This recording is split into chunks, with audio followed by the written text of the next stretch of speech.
All right, hello everyone. Welcome back to the show. I'm your charming, self-proclaimed yet still sleepy host Mukluk. Today is Guild Wars Tuesday. We are back in the wonderful world of Guild Wars 2. How y'all doing today? I've just swapped over. How are you? Hi, Thistle. We have just swapped over to the EU servers, visiting our friends from across the pond, and we are going to be hanging out here for the next few hours. Good morning, Sleepy Mike. Yes, it's me. Is GW2uesday? Oh my god. Do not go asking for like a yeast emote or anything. I don't even know what that would look like. Thank god you quit playing Guild Wars 2. You might want to get an eye exam. My favorite part of workday, Mug stream, good morning all. Hey Archibald. Cow, thank you for the YouTube membership. Appreciate you. I saw those court proceedings yesterday in Rogue Trader. I've got no chance. What? In Rogue Trader. We're like, guilty, flamethrower. Thumbnail is still Riftbreaker. What? Just a sec. Mother mucker. It is. Hold on. Fixing it. Alright. That should make it update. The Troubadour Elite Spec is going to make the orchestral weapon skin skyrocket. I hope that some people are hype about the Troubadour. To me, it looks like it is just way too similar. This is just own personal taste, right? Like, functional, it looks like it's going to be functional. It's going to do the job. In terms of, like, the buttons you press, it seems like any other Mesmer with a different coat of paint on it, to me. You fill in the pip, you do the shatter. You fill in the pip, you do the shatter. Like, it doesn't seem like it plays any different. It's just got different graphics. So, I hope people are happy with it. I was definitely, like, again, pulling on my Bard experience from EverQuest, EverQuest 2, Dungeons & Dragons, Pathfinder, Rift, all those games that had Bards. I was expecting something more. So we will see... We will see how it turns out. Muck's guilds are nearly all full. It happens. We kind of have like a rotating door, because like, you know, people will come through and some people will try the game, join the guild, and then decide that they don't like the game. And then we will, you know, free up their spot after they've been gone a couple weeks, stuff like that, so. Did they double the boon range? So range is a thing. Did they double boon range? No, they didn't. Which I think is going to be something important to remember for all the people trying Gale Shot. Gale Shot in PvE groups isn't going to suddenly be allowed to stand at range, because then their damage is going to be cut in half, because they're not going to get boons. As Mesmer main, I'm kind of on the fence with what I've seen so far. I think that's fair. I mean, in a couple weeks, we'll get to do the beta test where we get to try all of these classes. And then you can see if you like them. Why is your Warclaw looks like he runs too fast? I don't know. Don't purge me, I was a good boy.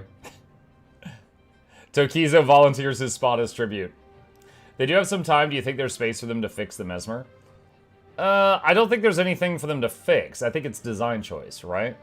I will say, I didn't really like the idea when I heard them say, like, we're nerfing Chrono so that Troubadour can do it. Like, nerfing one class just to give its role to somebody else feels weird. There's a lot of comments on that under the video that I did on that topic.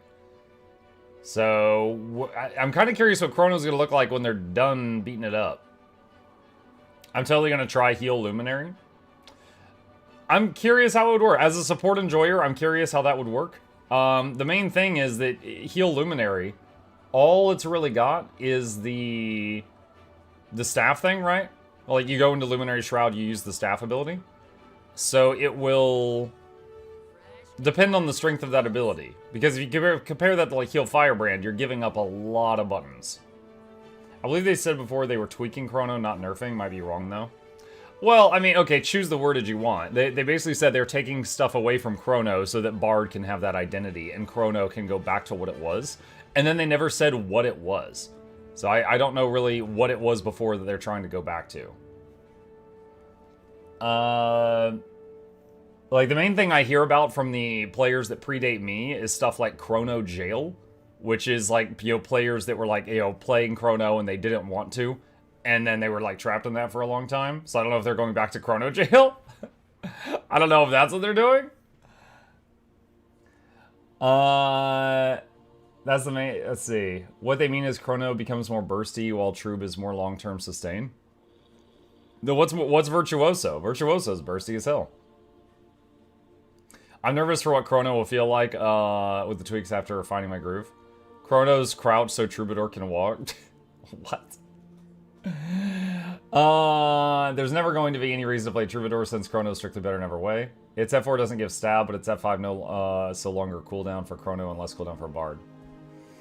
Vert is the all-you-can-eat buffet. They said they're going to tweak it, not nerf it. Wasn't Chrono notorious for bunkering? What, like a PvP? That I don't know. I remember the bunker meta when it was like scrappers. I was there for that one. I'm eagerly awaiting Engie reveal. I'm still betting on it being nuclear engineer. I've got to be able to roll up on my World v World castle with my pocket demon core. They won't know what hit him. Let's see. Sort of like the 3 and 5 year real support, but if you want to minimize time in Shroud, you want to keep it on a 5-second cooldown. I'm curious to see if they switch Untamed to provide Alacrity, since Gale Shot will be providing quick DPS now. I don't know why they would, because, right, okay, so let's say Gale Shot's out right now and it provides quickness, right? That means that Ranger players have 2 quickness options and 1 Alac option. If they change it, then they'll have 2 Alac options and 1 quick option. Either way, they're going to have 2 of one and 1 of the other. So, I don't know why they would change that.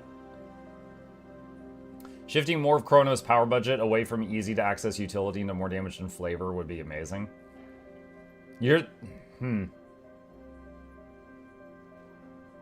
I've never really asked around, but I'd say most Chrono support players that I talk to really love the utility of Chrono. It's not that they love it for the, you know, the damage it does. Granted, it can do damage, but most of them enjoy it because it's like, Well of Precognition is such a fun skill, and that's like peak utility. But yeah, if they're gonna nerf it, they're gonna nerf it. I'm just curious what they're gonna do to it. Or sorry, tweak it. They used to be a meta where first team to cap mid won by default because Chrono is impossible to peel off the node. Anyone want to take a bet on the Revenant hero we channel? Varia Oso would be my guess. We get a Dervish style elite spec. Just based on the Paragon Ritualist Guild Wars 1 vibes. Maybe. Druid gives a lack, the other 2 give quick. Soul Beast gives nothing, Untamed gives quick, Gale Shot gives quick, Druid gives alacrity. So of the 4 Ranger elite specs currently, there's 1 alac, 2 quick, and 1 nothing. When is the reveal? Tomorrow? I don't know that we're getting anything today, unless they choose to do like a sneaky blog post again. Which, if they choose to do that, would be in 99 minutes, give or take. With Gale Shot having so much speed, I have this image in my head where you just ride the beetle full speed and suddenly a Gale Shot just runs past you. Max speed of a Gale Shot is going to be super speed. Same as any other player on foot. Have you seen your cameo in Heisen's intro of his latest video? Yeah, he actually reused that cameo. He did that in a older video. I don't remember which one, but I had seen that one before. That doesn't make it any less funny, but yeah, he had used that one before. Soul Beast gives something, it gives you a reason to feel better about yourself that you aren't playing it. Soul Beast of PvE is just pure damage. In PvP, it's very flexible and it feels more fluid because you're merging and unmerging constantly. And honestly, PvP Soul Beast feels like the way it was designed to be played. PvE is very much Green Warrior. You merge with a pet and then you just forget you ever had a pet and then you just beat on things. Like, most people, when they say Green Warrior, they're talking about Ranger, and to me, they're just talking about Soul Beast. Mud, can I try to sell you on the Gale Shot? I think the Gale Shot's going to be solid. It's just not something I am personally excited about, just as someone who enjoys what I enjoy. You can try to sell me on it, sure. Like, I think it's going to be good. It's just not what I was wanting. That's all. I'm talking about personal taste. Like, I am not saying it sounds bad. I'm not saying it's gonna need buffs because it sounds like it's, like, poorly designed. No, no, no, no, no. All I'm saying is, doesn't appeal to me. Right? And that's a personal taste. You like Untamed, right? I look at its kit, and outside of a little healing on the ambushes and the projectile block on the pet, it doesn't have any support options. It doesn't have support options. Wow, are we doing this? Okay, hang on a sec. Alright, Untamed. It provides vigor, it provides regen, it provides prot, it provides fury, it provides 25 might, it provides swiftness, it can provide resolution and resistance and Aegis on demand. It can do boon removal on enemies. It can do stability, or sorry, it cannot do stability. It can do projectile block with an extremely short cooldown. It does some of the highest damage of any supports while supporting, while doing exceedingly high HPS at the same time. It's quite sturdy. It's got 2 Weavers worth of hit points. It's got a lot going on. The only thing it doesn't have is stability. What you like are maces and core utilities that Ranger has. The constant boon removal on enemies and projectile block and high DPS and high HPS are not related to core. Those are all related to Untamed. With Gale Shot, you could do the same thing, but if you only need the Cyclone Bow and 1 weapon set for DPS, you have a whole weapon set to use for what you want, maybe Mace and Warhorn. If you tried to do a support with Gale Shot, I don't know what support are you pulling from the Gale Shot? For Untamed, you're getting the Untamed ambushes. These are Untamed. This is very high DPS and HPS for a support player. Like, those Untamed ambushes are massive, and you're doing 2 of those every 10 seconds. And then on top of that, you've got all the good Ranger core stuff. I don't know where the Gale Shot would be pulling its healing from. Class design this, balance that. Why aren't we talking about the real meat of the expansion? I can't wait to see what innovative new bugs the Rev Elite is going to have at launch. My favorite Rev bug ever was back when there was a glitch where anyone who had a Revenant could not log in. Not just on the Revenant. If they had a Revenant on their account, they couldn't log into anything on their account or they'd keep crashing. That was my favorite Rev bug. Because I didn't have one and I didn't know what was going on for a while. Muck, you need a fractal console for your homestead? No, I'm good. Muck, I finished my first legendary. Nice, Gratz Gexel. I'm curious how Ritualist Necro will be like. I hope it's not too similar to Scourge. Everything's melee because of how the boon system works? Correct. If you're in PvE, correct.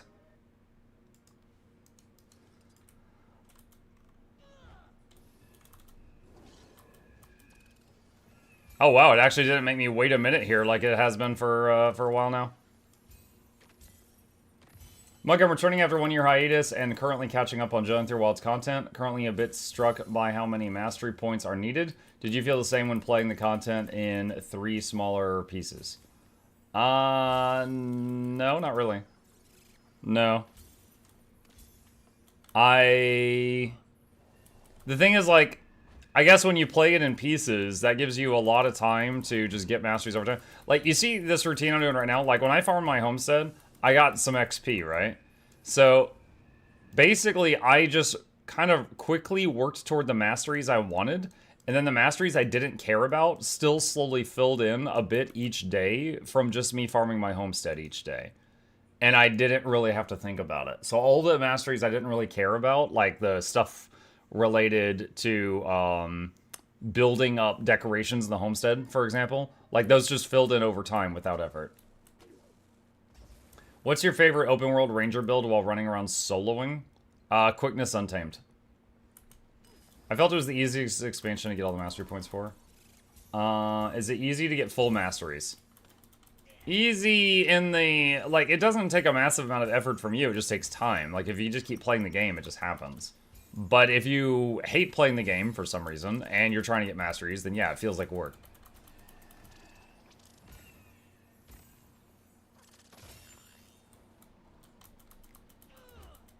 Good morning, afternoon, my chat. Hi, Jinxie. Lost Precipice, Pog. Oh yeah, we got a roller beetle racetrack here. You can see part of it. So the healing on the ambushes is higher than what I thought that would be missing on the Gale Shot Gotcha. Yeah. Yeah, Tokizo, the #1 source of healing on any healer is usually the regeneration boon. For Untamed, if it's not that, it's the ambushes. Because the ambushes are just massive, massive HPS.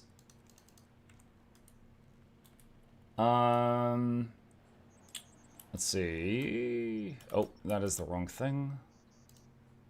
Going there now. Okay. Any nodes you have in your home instance are in your homestead too? Correct. And keep in mind that if you want to farm a homestead or home instance each day, but you don't want to build it up, you can just ask someone else to borrow theirs.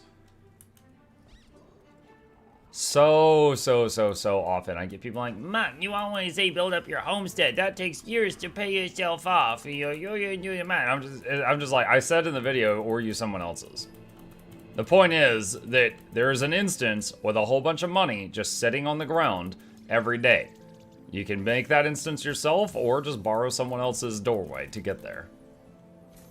Everyone, hope you're doing okay. What's up, Gildo?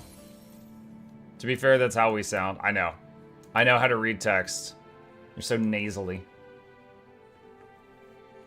I was at a friend's instance, there's no real time loss. Yep. I heard the NG spec was Quicksilver melts in metal, could be more bleed-focused engineer, as opposed to the usual burn. Maybe. I mean, the Janthier Spear was all about electricity, which did, like, burning debuffs.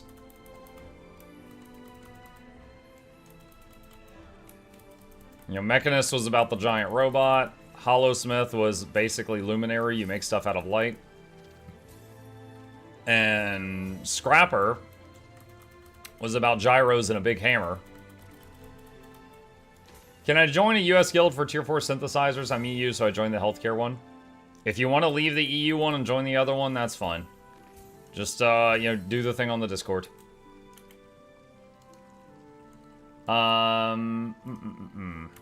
Alright, let's see. Let's get that. And that. Nope. Actually, almost out of bloodstone dust.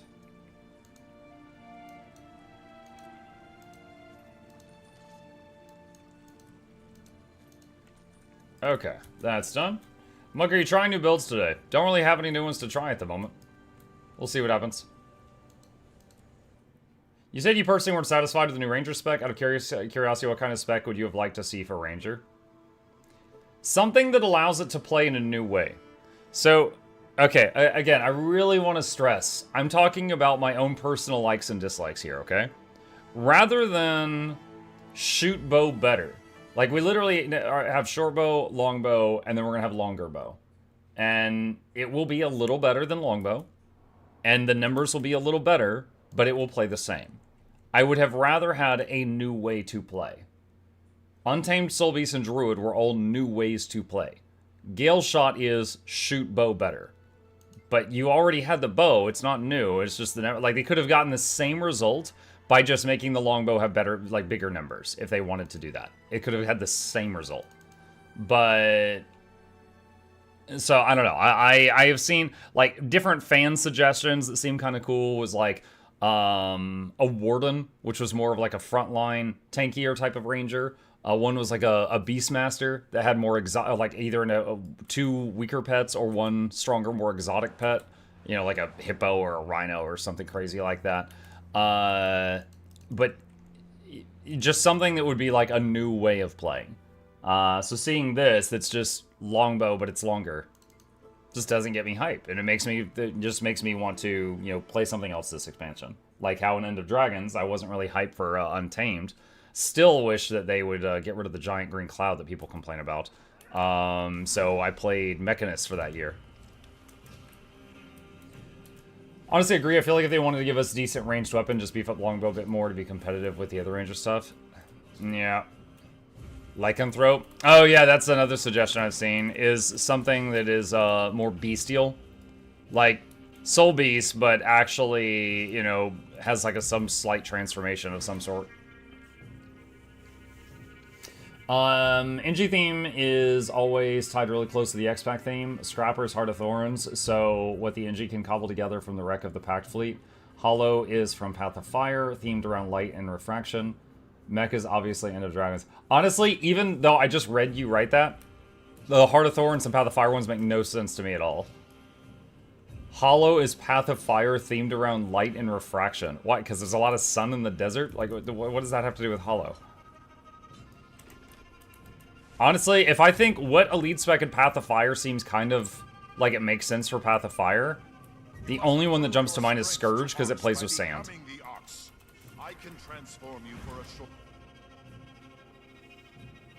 Wait, Mirage? Because there's Mirages in the desert. That one kind of. Yeah, that one kind of.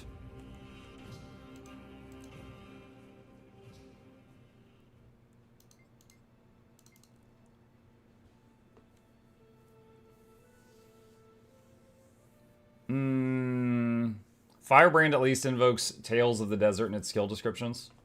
Ah, I'm in a box! What? I am the treasure.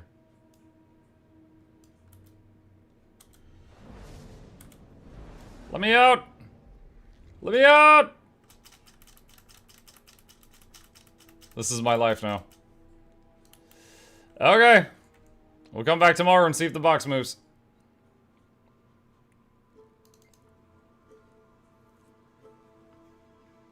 Angry spellbreaker noises. Just pops out when someone opens the box. Do you have any recommendations for a space survival sim? First person, Breath Edge. If you want top down, Factorio. You're a thief, can you teleport out of a box? No. No, are you kidding? No. Hold on, I need to log back onto that character to show you how stupid it is. Give me a sec. Was this the one that was stuck? I think that was it. Give me a minute, give me a minute, give me a minute. You teleport out of the box. Alright. Alright, so, let's see. Well of Bounty, this is a teleport, right?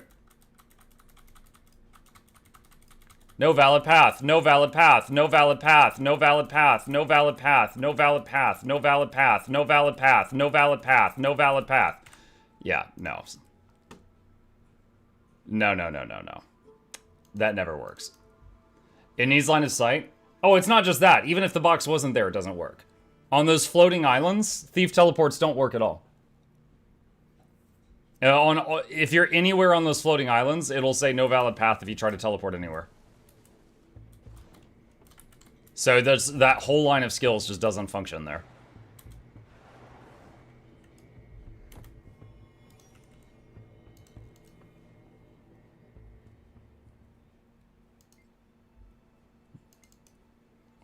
Do you think ANET hates revive skills? The last one they added was hot. Scourge is an honorable mention, but the transfusion revive was technically added 2 years before Path of...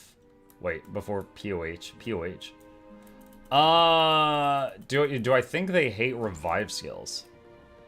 I don't know, because there's still lots of them in the game. Like, on Ranger alone, there's 4? There's Allies Aid, Search and Rescue, Glyph of the Stars, Spirit of Nature. Warrior has Bannerez, Guardian Signet of Mercy, Ellie has their Signet. Like, there's a lot in the game. Like, I think they just hate Necro. I don't think they hate all revive skills. What if you use a teleport scroll to a city and then return? Does it drop you in the same spot? I don't know, but I don't care enough to try. That character literally opens the box each day, so if he just stays in the box, it's fine. He can just live in the box.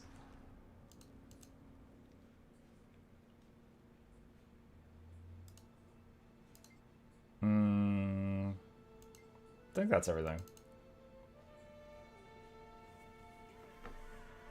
They hate Necro pulls and heals. Yeah, I mean, the thing is like, over the past couple years, they nerfed Necro Boon Rip. They started to nerf Spectral Grasp, but everyone got mad. They nerfed Epidemic, and then they nerfed Transfusion. So basically everything that makes Necro, they keep nerfing. Did you get the stuff from the box? Yeah, I opened it. I got it.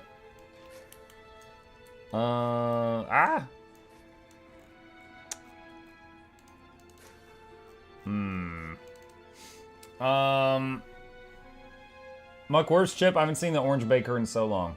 Yeah, I don't know. He's just like lately been less interested in hanging out in my office. I gave him some pets right before I came in here to start the stream. He is up and about. He is healthy, but he's just been less interested in hanging out in here on his tower. He'll like come in, use a scratching post, and then be like, "All right, that's it," and then he'll leave. The spectral grass change was reverted. I know. I literally said that. Why ArenaNet hates classic functions? All I wanted was Sun Ranger in ranged range and not using bow and melee range. The thing is, to change that, the problem is not the Ranger. The problem is Boon range and heal range. So it's like, okay, if I'm playing Druid and I'm healing the group, you need to be in this circle.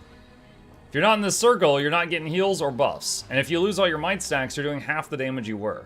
Which means ranged pile up on me. Not ranged at ranged. That's not a problem with the people who are ranged DPS, that's a problem with the way the boons are provided. So if they never change that, it doesn't matter what new elite specs they make.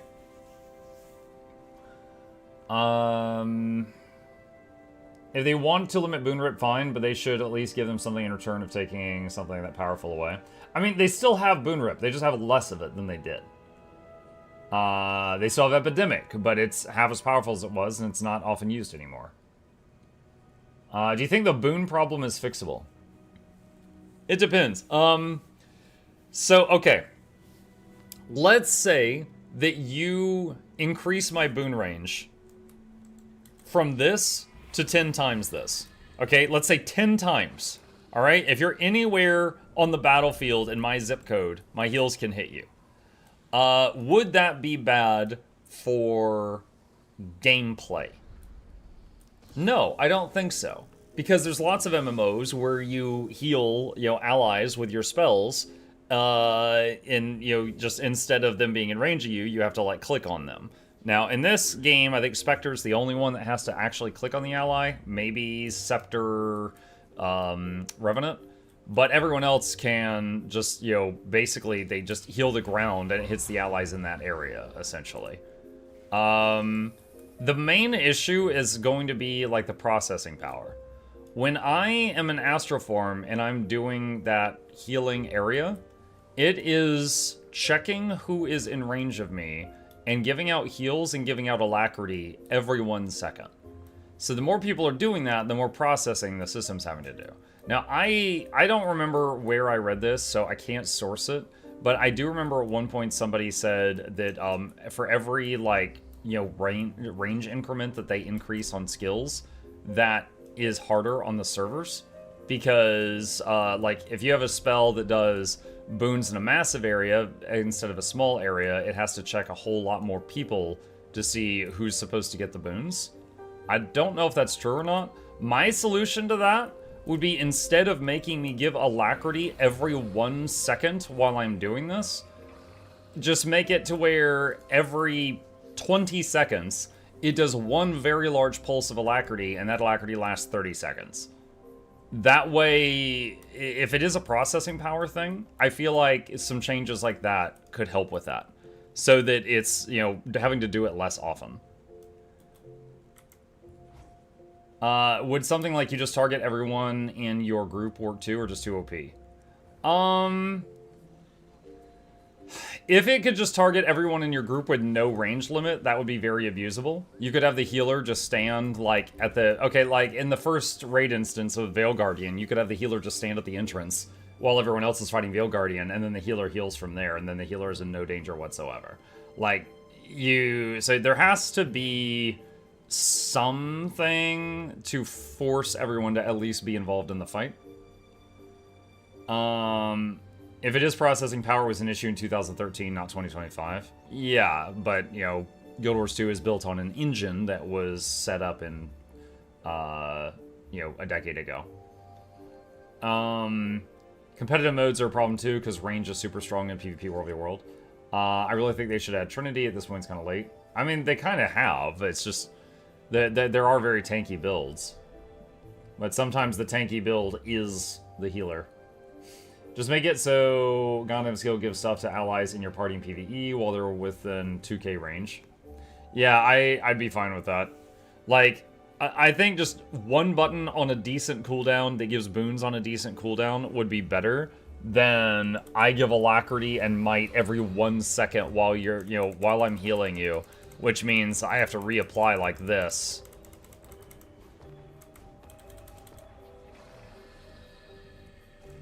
So that, had to do a whole lot of applications of processing power.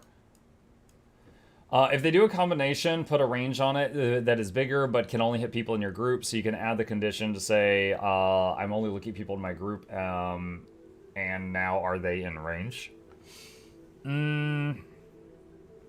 Yeah, I don't know. I don't know. Like, I would say there's probably ways that they could fix it, but unless they address that, okay, one, I say address as if there is a problem.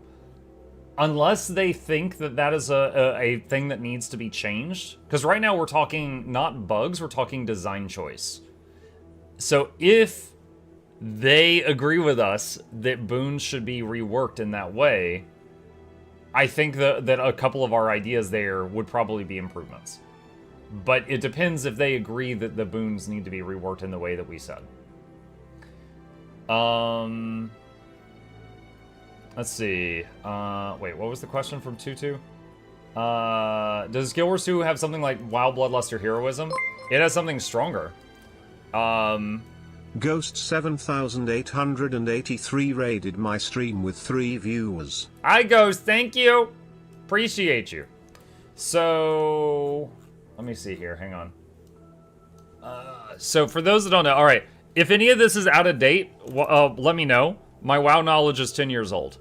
All right, so WoW has or had a button on Shaman's Mages called Bloodlust or Heroism.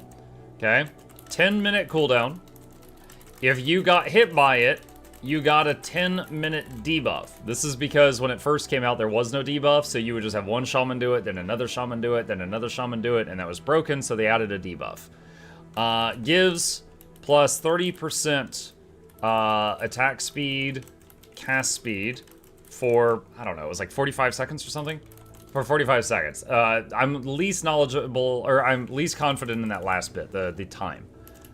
So, Guild Wars 2 has quickness, which does the same thing, but plus 50% instead of 30, and we keep it up 100% of the time.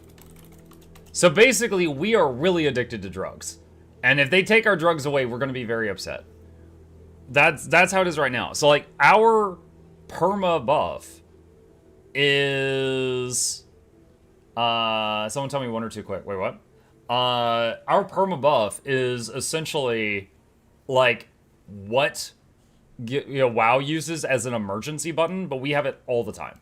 And it's stronger. Take a lack away, not my quickness. Yeah. So, the thing is, in WoW, because, quickness, Bloodlust means more damage and more healing output, because your healers get faster too.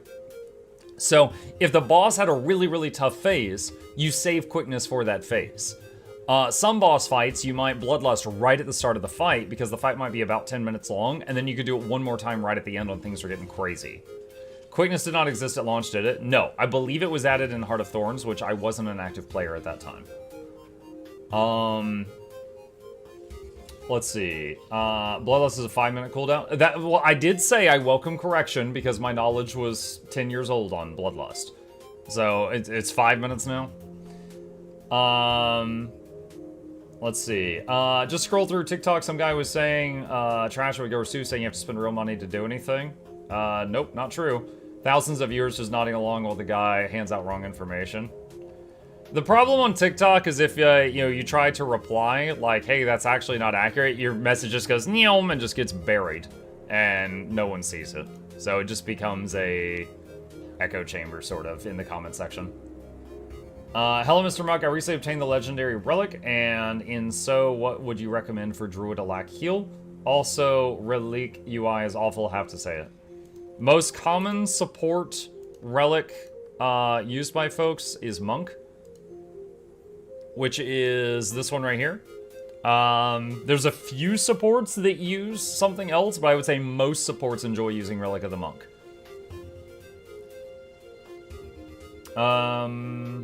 It's a still 10-minute debuff, so it might as well be a 10-minute cooldown.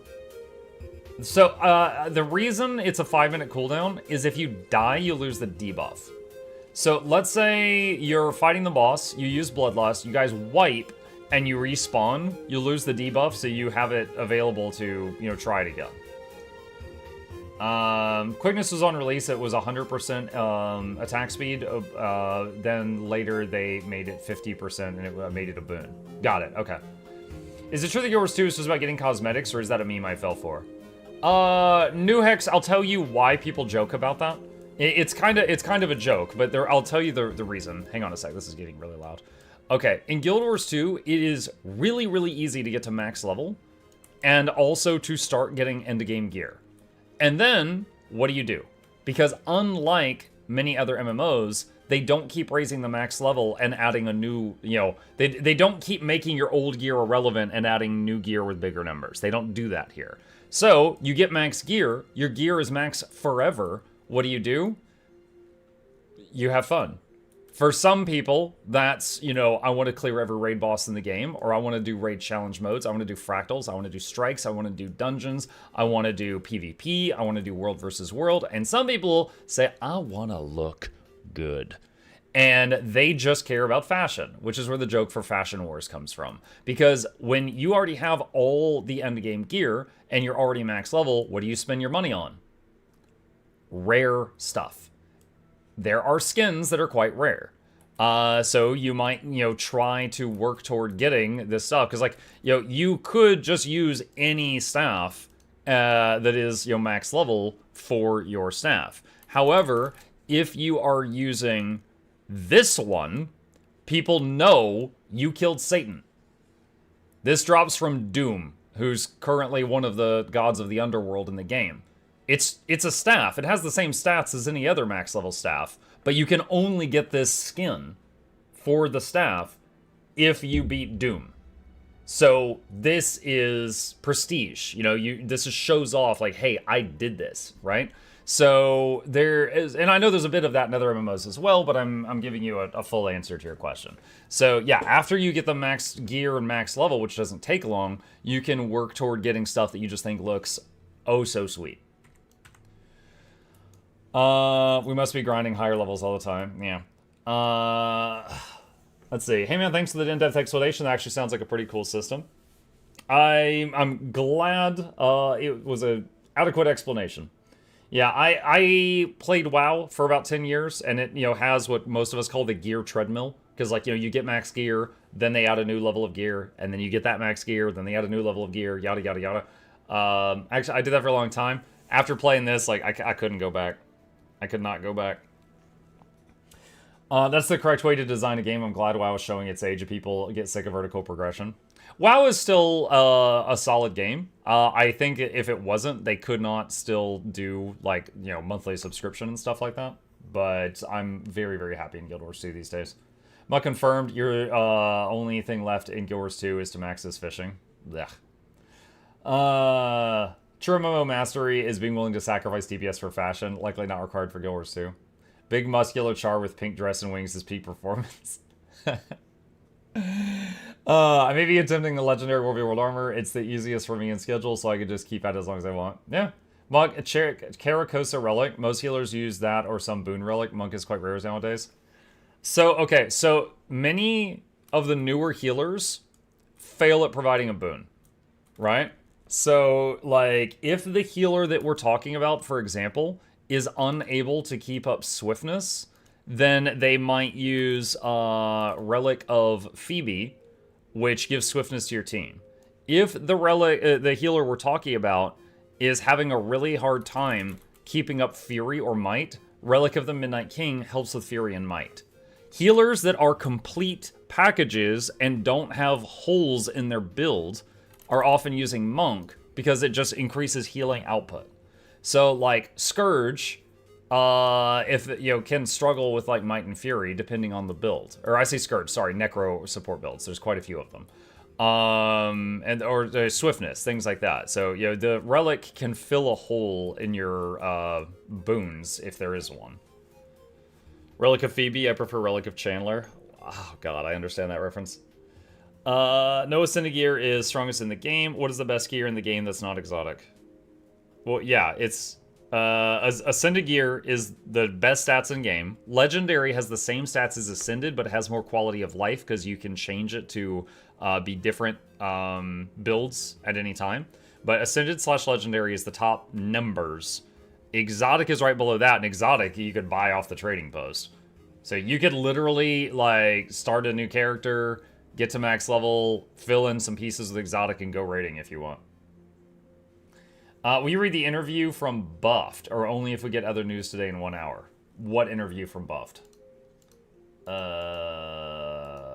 I'm guessing Buffed is the name of, like, a publication or something? Send me a link, I'll take a look at it. I don't know what we're talking about. Time gating is their way of keeping the sub monies coming in. Looks like Galeshot didn't have any changes toward Ranger Pet, and it seems to be the same as the core one. Well, it does have... Wait, what? Dude, this is in, like, German. I can't read this, man.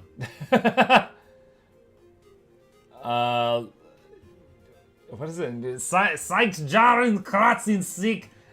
Guild Orders 2, Psych Musten or Hobby. Like, yeah, dude, I got nothing. Skill issue? Yeah, I don't have the skill of reading German. I can't do anything with this.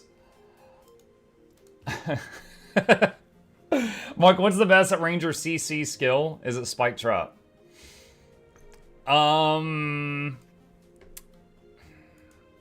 It depends. Like, okay, for example, Storm Spirit does a bunch of CC, and then a moment later, it does that CC again if you're running the trait that makes your spirits do their thing twice. You know? Hammer, if you swap to hammers, if you're like weren't in hammers and you, maces. If you do like mace, you know, 2, 3, 4, 5, and then mace 2, 3, 4, 5 again, the 3, 5, 3, 5 combo does 900 CC, but that takes a few seconds. If you don't have a few seconds, that's not going to be the winner. You know? Spike Trap, you asked about Spike Trap. No, 232, that's not that impressive. I mean, it's okay. But it's certainly not the highest. Scroll down, the interview itself was done in English. There's pop-ups on the site, and I can't read German, so I don't know what button gets rid of the pop-ups.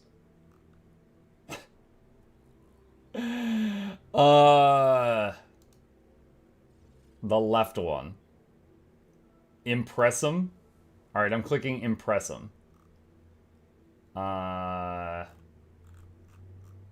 No. This is something else. This took me to a different page. I'm no longer on the Guild Wars 2 page. I have ad block. I do too, but it's apparently not working on this website.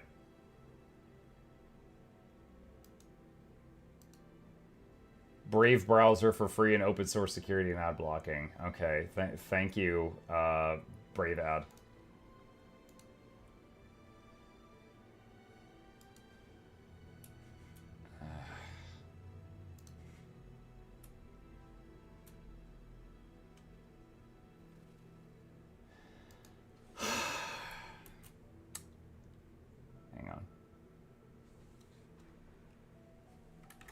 Mike doesn't World v World much. Not lately, I haven't been, no. Hold on, I'm opening... No, don't change browsers.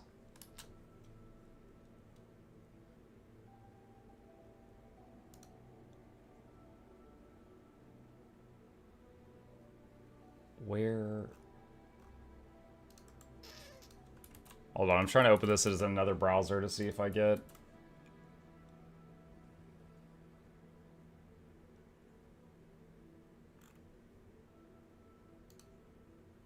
Is that it? Nope. That opens another thing. Muck, what is the second best class in your opinion? Obviously, Rangers are best. Rangers, engineers, and necros are my favorite. Okay. What?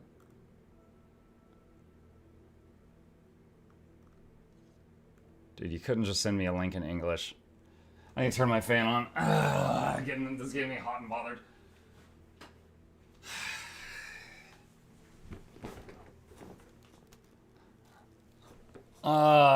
I did? No, you didn't.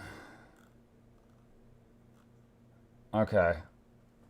I think I got it. Alright, what is this? Why is it so hard to go back and add dye possibilities to older items like legendary back items? Adding dye support to older items, especially legendary back pieces, is more complex than it might seem. Many of these assets were created before dyeable back items were possible, and updating them involves a combination of technical, artistic, and historical challenges. For example, non-dyeable items often rely on richly detailed textures that are not compatible with our dye system, which requires very specific color mapping. Converting them to support dyes can mean sacrificing visual fidelity. This is especially noticeable with materials like metal, where subtle color variation brings out the sense of realism and depth. There are also other factors to consider, such as dye channel and blah, blah, blah, blah, blah. We can't do it. Players have noticed some recent armor sets like Dragon's Decade or True Sight have lower texture resolution than expected, especially when compared to outfits like Noble Count. What's behind that difference, and is it something that the team is working to improve? The short answer is that armor sets and outfits follow very different technical rules under the hood, which has a big impact on how much visual detail we can pack into them. Armor sets are built to be modular and swappable. Gloves from one set can pair with boots from another. To make that work, we use standardized texture layouts across armor types. That means every piece gets a fixed amount of texture space. That flexibility is a huge part of what makes our transmute system powerful, but it does limit how much resolution we can give any one piece, especially on our more intricate sets. Outfits, on the other hand, are built as a single piece and don't need to follow these constraints. That lets us allocate all available texture space where it matters most. For example, we were able to devote over half of the space in the Noble Count outfit to the jacket, resulting in a much crisper and more detailed look. We are also seeing a new challenge with the shared look armor sets that we've been making more recently. These allow us to create more unique sets or expansions that any class can wear. However, they require the textures to work across all armor weights, which further stretches texture budgets. We're also always looking for ways to balance flexibility and visual fidelity. And then GW2, I'm Twickler Clarence, why design problemi? Oh, I have a problem. I got that one. Die! Okay. Vieli Spieler seat jar in there. Yeah. So the whole interview is like, what, 2 questions about dies? Wait, hold on. Is there more pages? What is this? No, we're back to German. I don't know what this is. Okay. Okay, so, yeah, we can't. The whole thing is like, can you add dyes to old things? And he said no. Let's see. I don't want to apply dyes to my wings. I would like a glider skin for my wings, though. Honestly, I feel like the horizontal progression of Yours 2 makes so much more sense when you start making alts and giving them appropriate costumes and theme builds. Appropriate costumes. Let's see. If the healer is having issue keeping up the Boon, they're most likely to be running Rune of Water for the Boon upkeep time. Wait, Rune of Water? Hold on, what?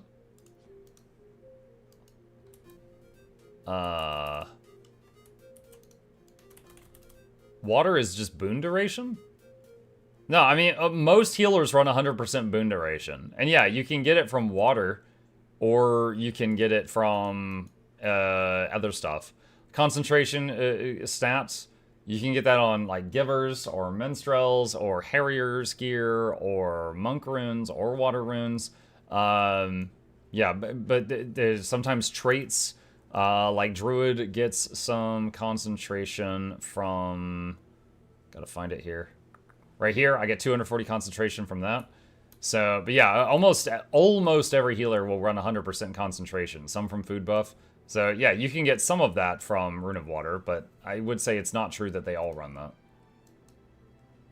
The last line of the first question says they are doing it and they have an artist working on it and want to release them all in one batch, but no ETA. Oh yeah, Muck, thank you for answering my question about home instance on YouTube. I have that video now saved to watch. Oh, you're very welcome. When is the next reveal coming? The next reveal. There's one scheduled for tomorrow. If they choose to do a teaser today, I would estimate it would be in about an hour.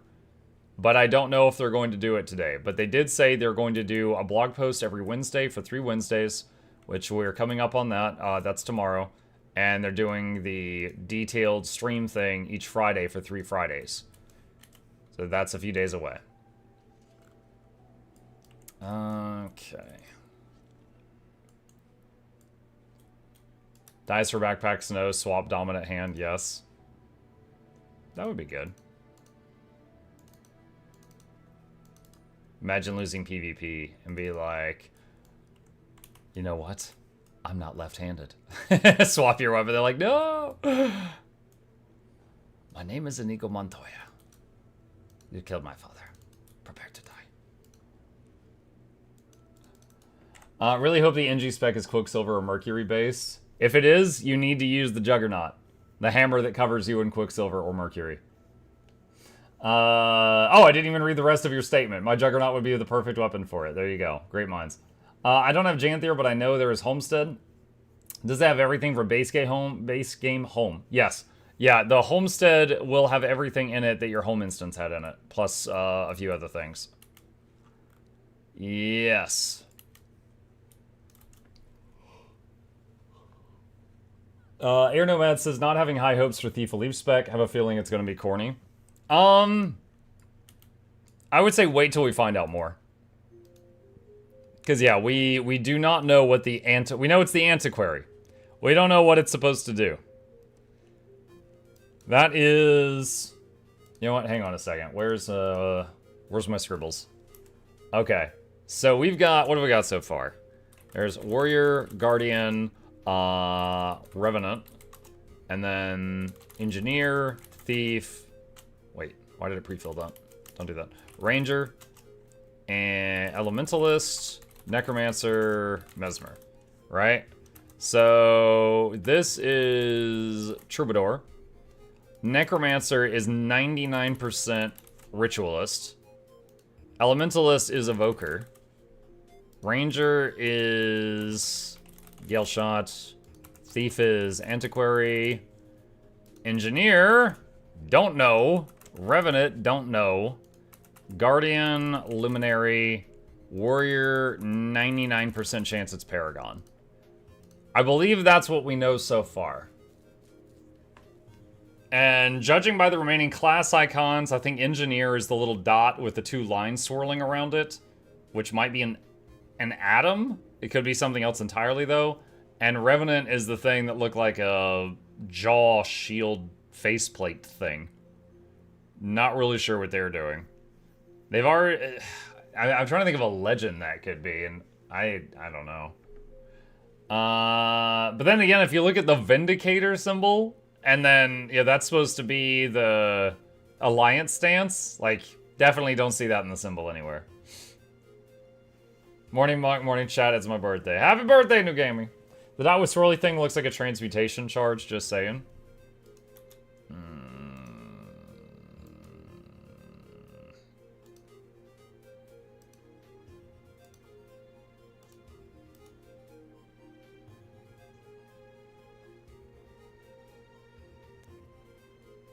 I think that's a stretch.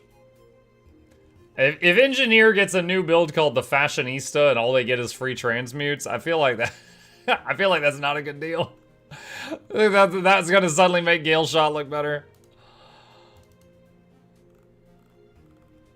The model. With abilities like do a little turn on the catwalk. When are they gonna introduce Tybalt as a Revenant stance and the icon as an apple? Dang it, I've been waiting months for permission to make a Tybalt plushie with an apple. Still waiting on that. Revenant will channel air and she'll roast Bram from the mist. That would be funny. You don't like Gale Shot? No. Not because I think it's bad, I just didn't want a third bow. They could have made the same results by just making longbow damage numbers higher. I wanted a new way to play, not just bigger numbers on an existing way. Your tool belt becomes work it skills when you rock that outfit. Every button, work it, work it. Thief Icon Antiquary looks like the cards you have in collection dialogue. Yeah, I was surprised, because everybody thought, myself included, that that was going to be some kind of gambling-related profession. Like, skills of chance. I don't know how a deck of cards is going to relate to an archaeologist. So we're going to see what they're going to do. Gale Shot make me return to my Ranger for a moment. I always like the Marksman archetype. That's good. I mean, I hope people like it. I feel like they didn't go over Troubadour enough. Felt like lackluster. That's because Troubadour just looked like Mesmer with different skill graphics. You fill the pink pips and then you shatter them. Repeat. Like, it looked... As someone who doesn't main Mesmer, it looked just like existing Mesmer builds with a different coat of paint. Antiquary makes me wish it was 1st of April. Like Expedition 33 Roulette Picto. Was that the one where every time you attacked, you had a chance to do 50% damage or 200% damage? Troubadour is better Chrono.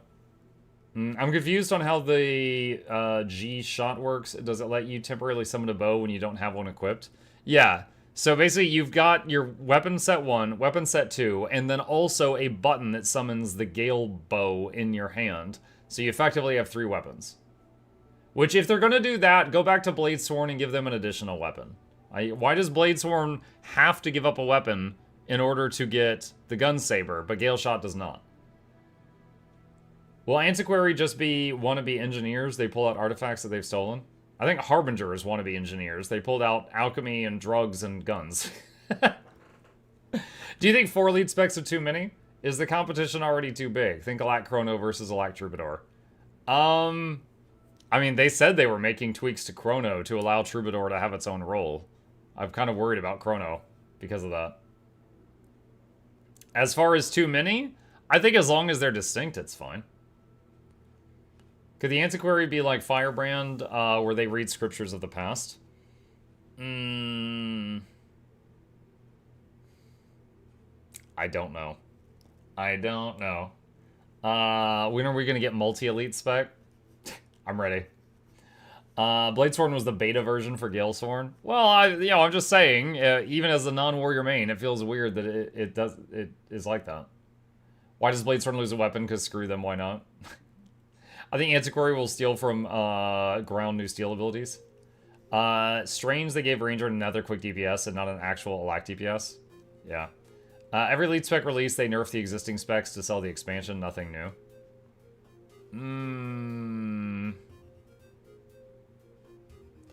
I don't think that statement's true. I mean, maybe they did like that here and there, but not just like across the board. I don't think that's true. Hey, Mucka Chat. Hey, Emily. Mucka very hyped for a Luminary. Good. I'm glad you're looking forward to it. I agree with what Captain Craftface said when he's like, this isn't Shroud, and it's not. It's just a weapon swap. It's weird that they call the Luminary thing a Shroud. Let's see. Hot elite specs are still meta, stronger than mini specs, so I call BS on that. Yeah. Yeah, like Druid is hot. For me, who wants to like Mesmer a lot, having Troubadour clones detached from a target is a major improvement alone. Also, theming is strong, unlike what the Fiasco EOD specs were. The Fiasco EOD specs?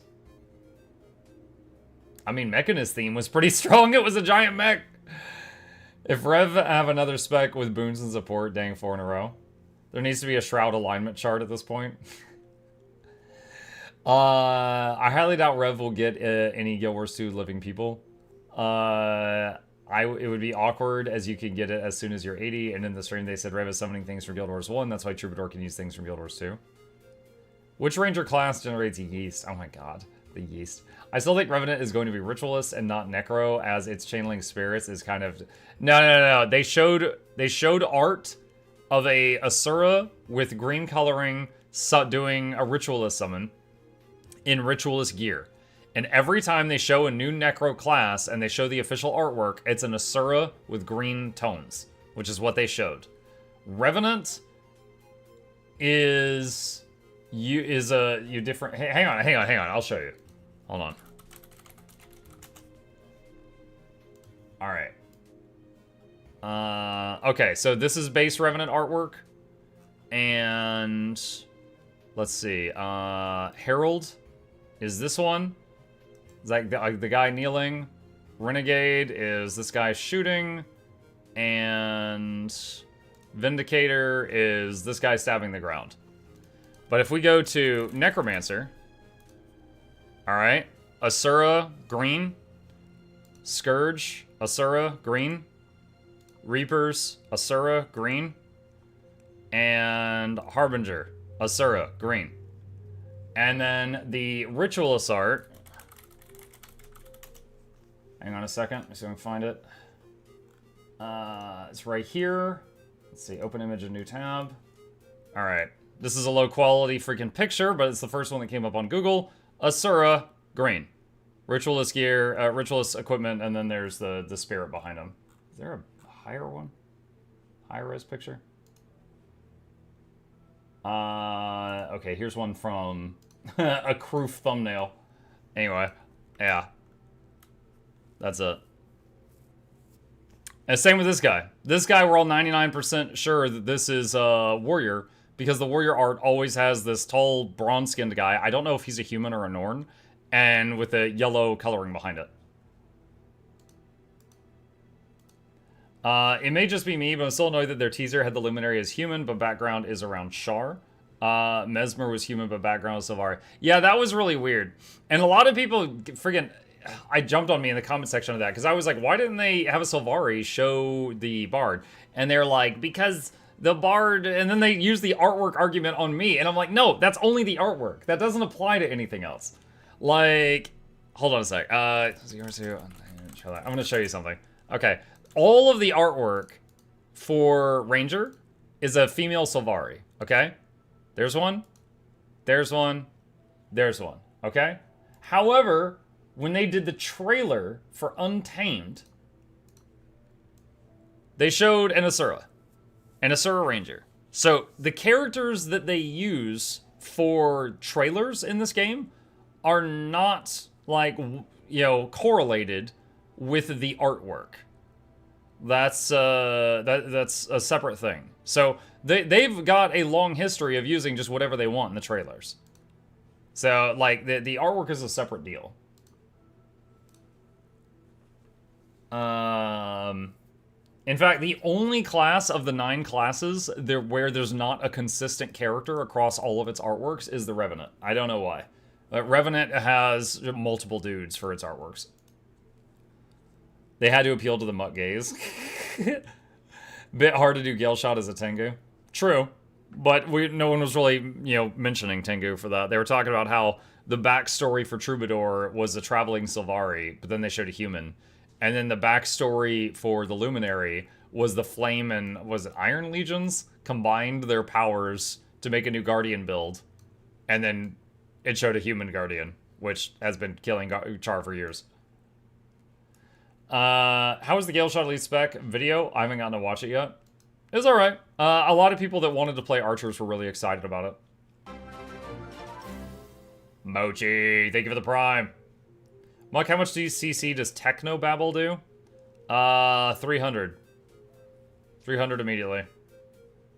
Well, yeah.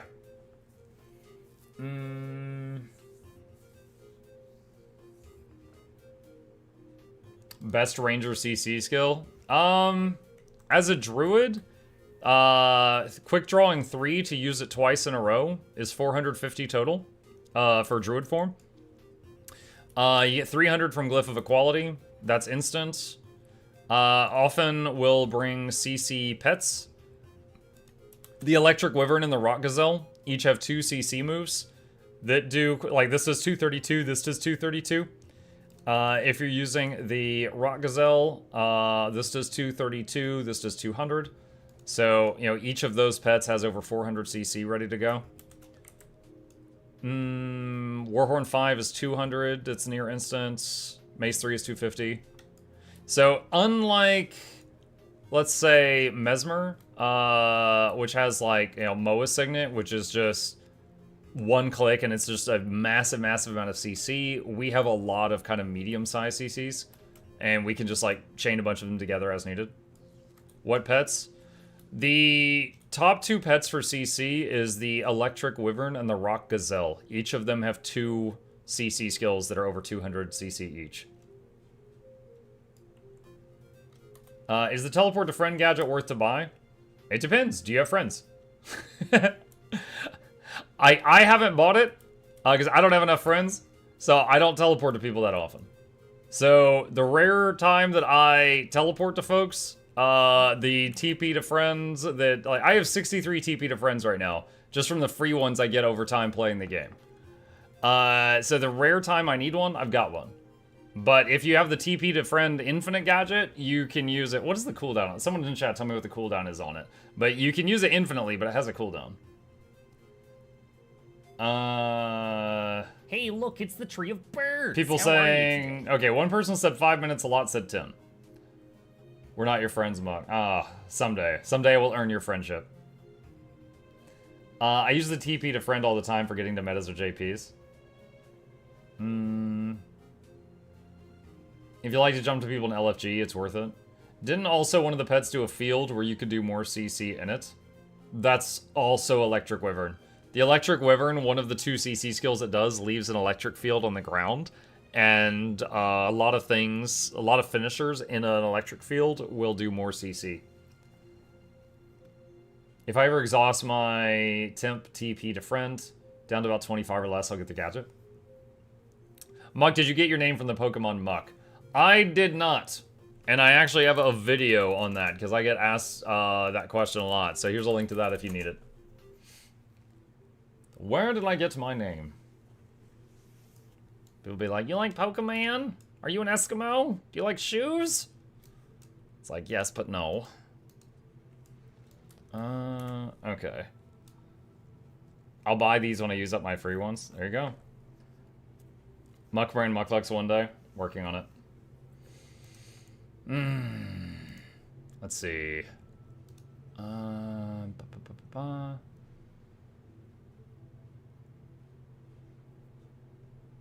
Okay.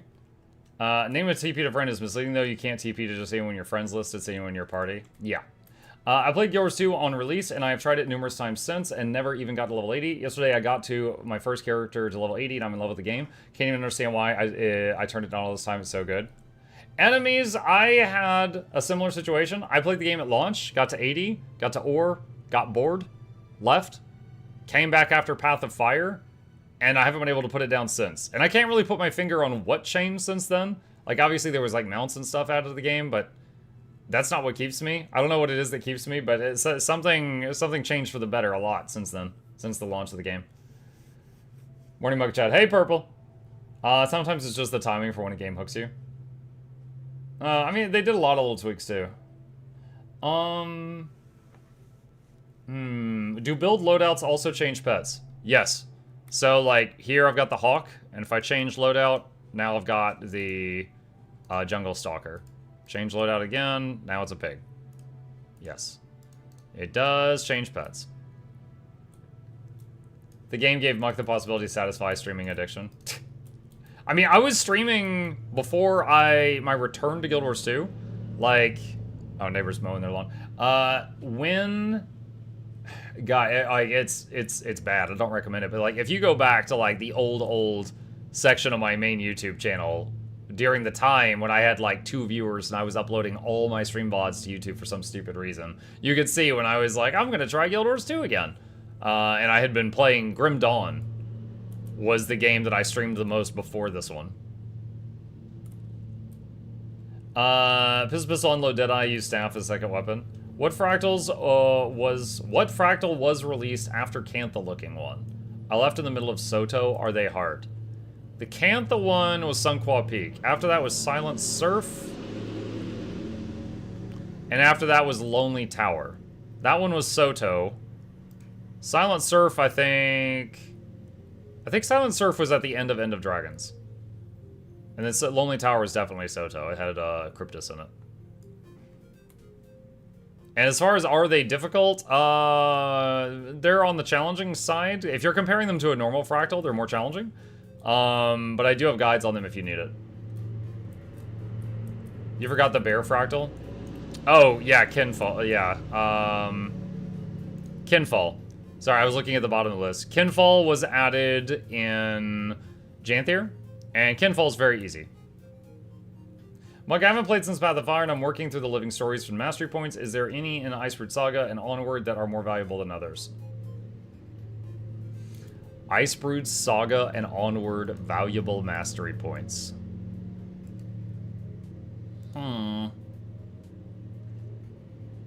My #1 recommendation for mastery is Central Tyria Pack Commander Advanced Logistics, which is auto loot. Icebrood Saga. These are only... You only really care about these if you're doing Icebrood Saga content or opening the treasure chest. Raven Attunement's crap. Waystation is alright. Dragon Slayer's nothing. End of Dragons. Fishing, if you like fishing. Jade bots are useful for getting around sometime. Turtle mount and skiff if you use turtle or skiff. Soto. Soto has a line of Skyscale masteries, but then Path of Fire also does, so eventually you would want to get both so that you can get all of the skills on your Skyscale, but that's like a long-term thing.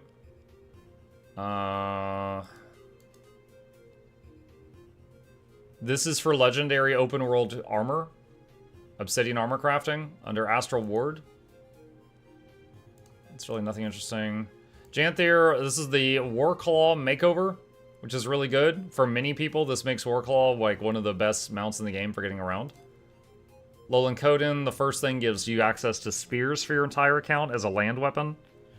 Homesteading,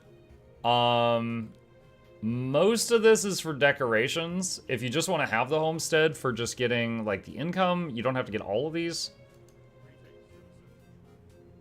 This is all crap. Those are account wide. Yeah, masteries are your whole account. So you get them on one character, it affects all your characters. Hello there, how goes the Gilding of Orsec? It's going great. Can you please show Gale Shot? Yes. Watch the news video on my YouTube channel that was uploaded on Friday night, Saturday morning, and there's a bunch of Gale Shot footage in that. Let's see. Is anyone doing this one right now? Seems like they're all personal choice. Well, again, the thing is that the bar is filling up constantly, so... Like, for example, I don't care about skiffs, but I have all the skiff masteries because after I got all the others, then that XP had to go somewhere, so I started getting skiff stuff. Don't you need some of the homestead ones for the legendaries?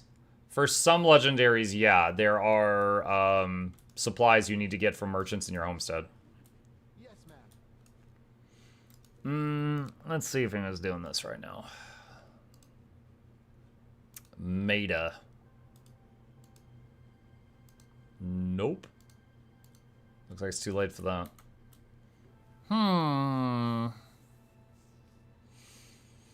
The only grindy one I found was the IBS mastery points. It's lacking compared to the amount in other content.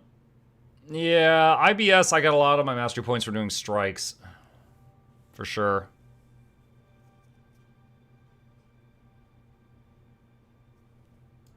Let's try Dracar. I'm poking around right now. We'll see what we can find.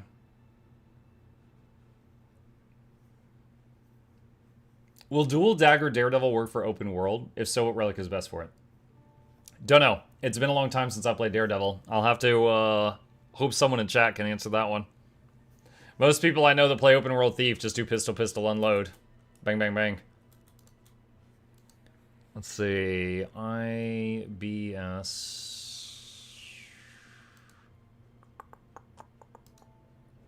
Where is it? Nope, no one's doing this one either. Ah! Dang it.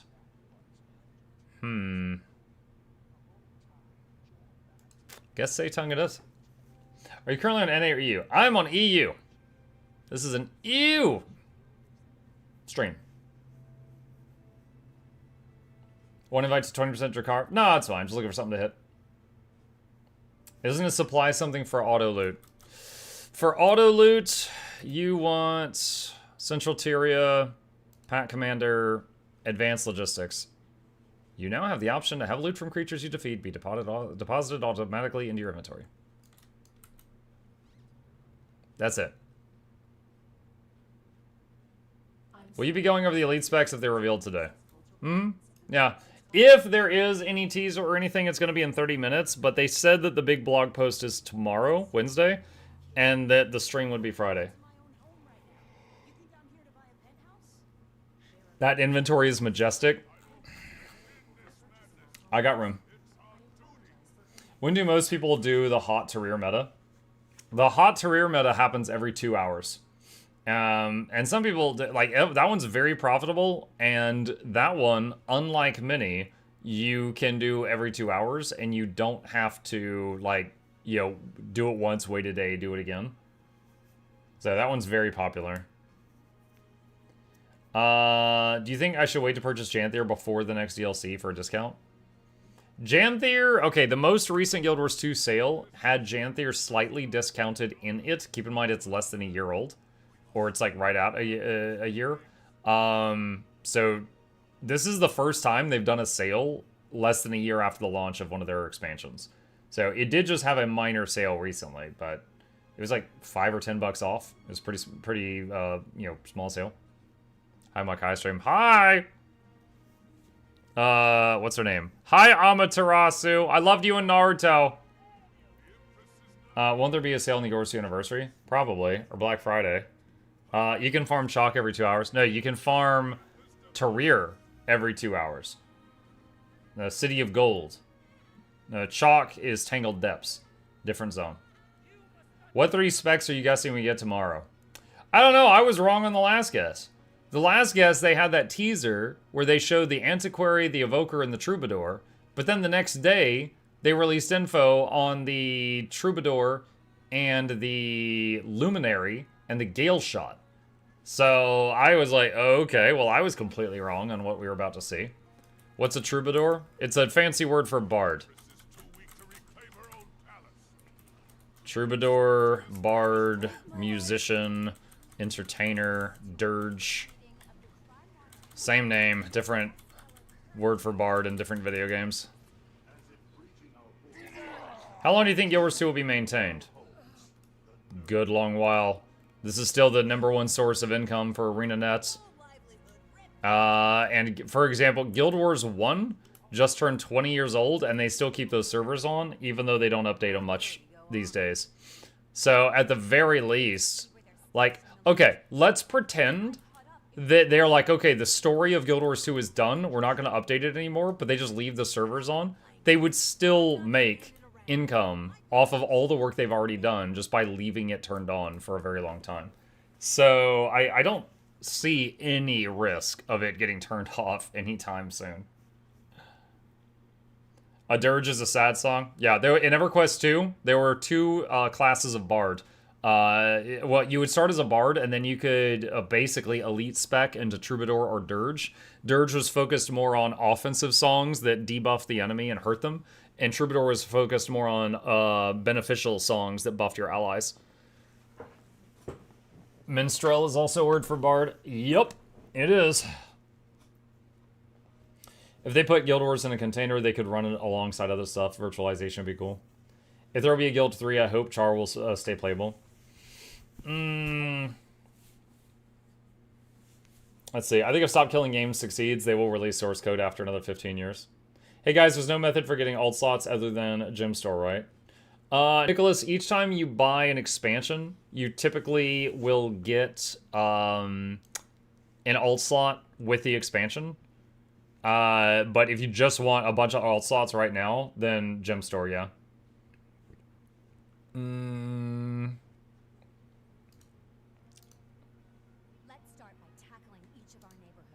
I'm gonna make a group because I want to do the meta. Let's see. Advertise group. Meta. Let's get this bread. Beast for the yeast! Let's see, time to get 9 more alts for 9 new elite specs. Yeah. The teasers for the next 3 years. I hate the 31 account inventory slots as the cap now. There's no good division for my inventories to make it look nice.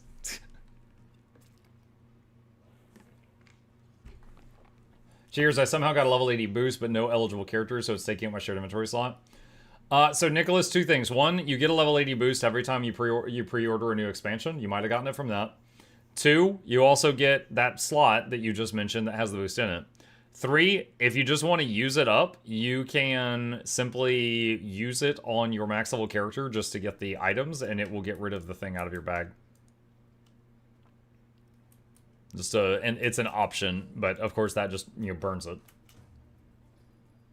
These menaces think they can take what they haven't earned. We'll teach them.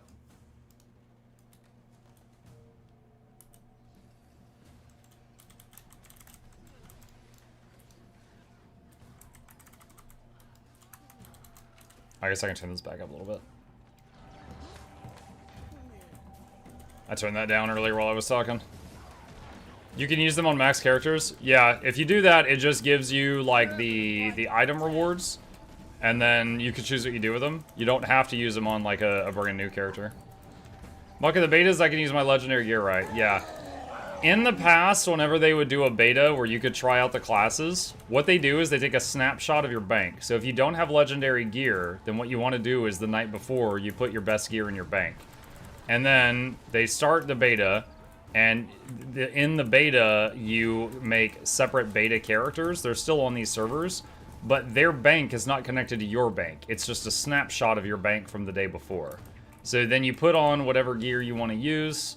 If you've got Legend gear in the armory, you could just use that. And then you go try whatever content you want to do. Now, if you're going into, like, let's say PvP, it doesn't matter. Because in PvP, you can use anything you want.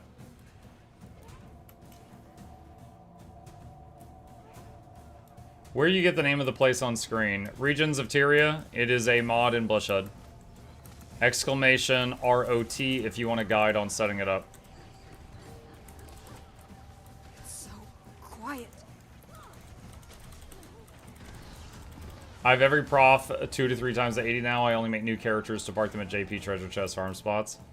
Yeah, I'm kind of the same. Like, I've got one of each class at max level and then a couple of extras from just, like, whenever they give me another account slot from a new expansion. And I just park them at treasure chests.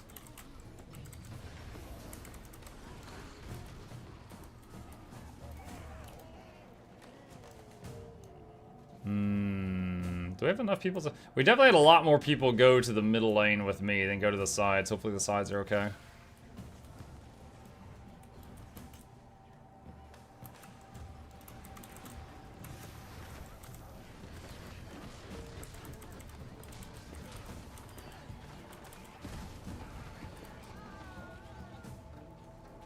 I watched your video on the open world legendary armor, and now I need 4 more alts to park. Yeah, that's a big project. Ow. Ow. My next character will be MuklukYoutube copy. Got one for Noxxi already. Oh gosh. You have a wizard's hat? It's Amanda and Tori.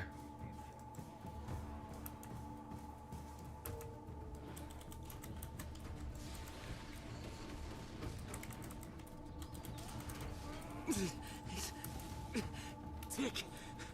Talk. How long on average does it take to get Legi armor? Depends. For example, if you're doing it via raids, the amount of hours you spend working on it is very low compared to the other options, but you can't do all the hours at once. You can only do a couple hours a week because raids reset each week. So the total time you spend is much less, but you need to find a group of 10 people, and it's also you split over weeks. If you're doing like World v World PvP or Obsidian, which is open world, then it's more time, but you can in a way do it, work on it any time you want without having to worry about other people's schedules.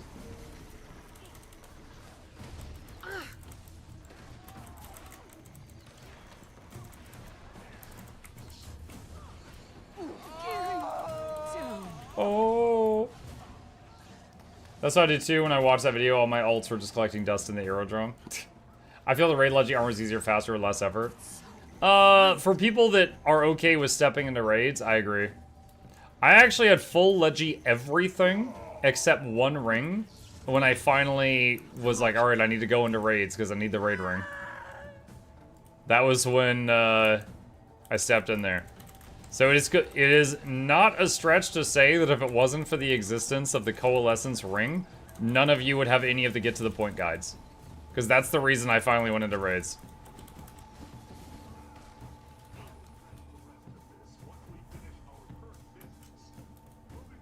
I want to start raids and I have no experience and no one will take me because I have 0 KP. What should I do? Experience is not difficult because some lovely chap made get to the point guides, which teaches every raid boss in a few seconds. So you could just, you know, go watch those.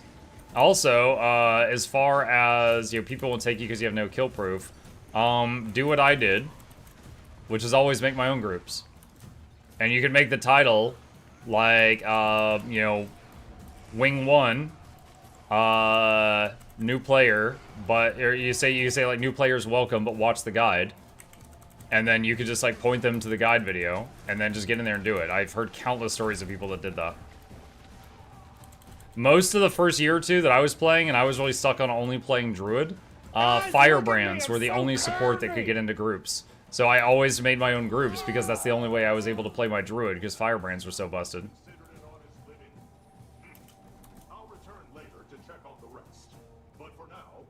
The bug with 2 confluxes came later. No, when I made Coalescence, I had the option of doing 2 confluxes, but I didn't want it, because the thing is, if you wear Aurora Vision and Coalescence together, their graphics merge and form this weird constellation above your head, and I wanted to have the whole set.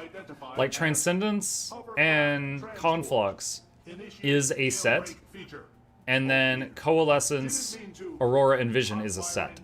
And I wanted both sets. I didn't want to have just the double conflux broken thing. That, well, really, that just exists because World v World players wind a lot. Like, you know, out of the billboard of the home instance, the Sandswept Isles contract gives you 1 of a 1 in 3 chance of getting the foods for Orax. No, I didn't know that. It's almost like the content isn't that hard to justify the obsession with the meta comp. Everything's perfectly fine. I remember last time I made my own group, I was asked to leave before we attempted the boss. What? Oh, you were pretty hard on yourself.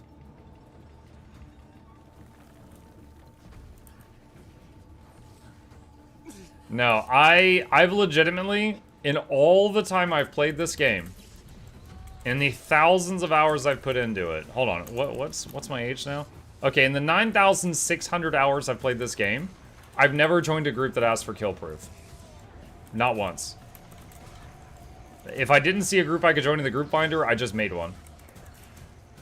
And if I didn't know the fight, I was just honest about it. And I put it in the description so people knew what they were getting into.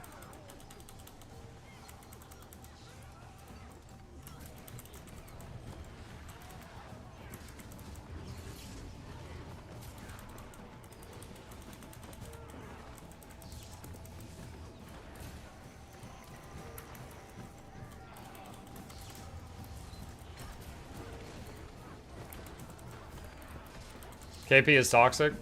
KP is a tool, but like any tool, it can be used in very poor ways. So it depends on how people use it. Unfortunately, you know, on the internet, when you got anonymity, a lot of people are just going to be jerks with stuff like that.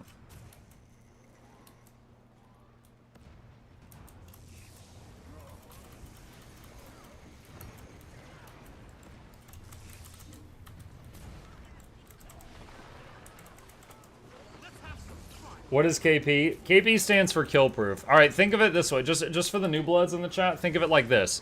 You kill the boss, and you get a little badge, and it says, I killed boss 1. You're like, yay!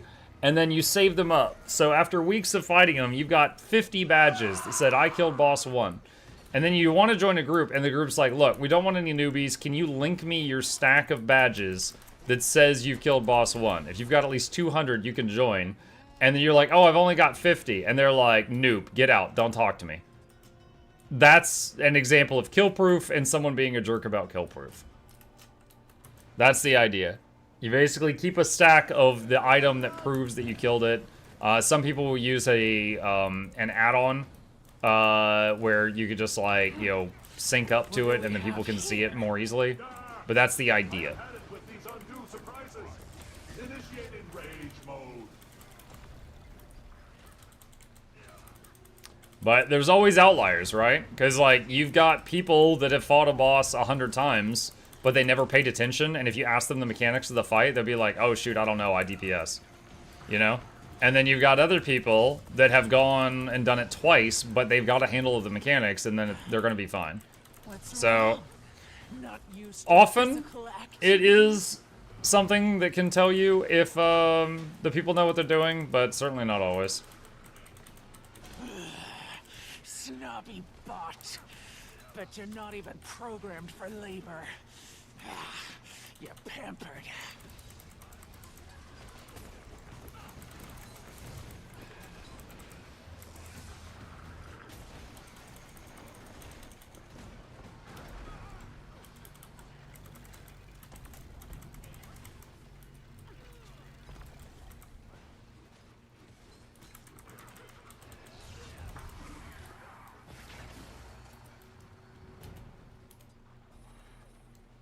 Let's see. Looks like west is done. I think east is on their way. I think we're okay.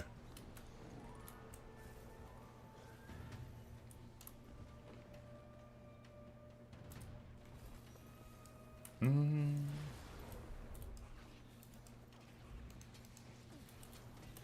gonna go heal Untamed on this one.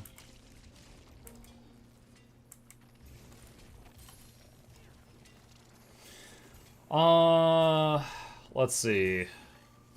I don't think I'm going back into raids after being done with Coalescence. I haven't done raids in a little while. I don't like hate them or anything, but just I often have to do more work than I want to do.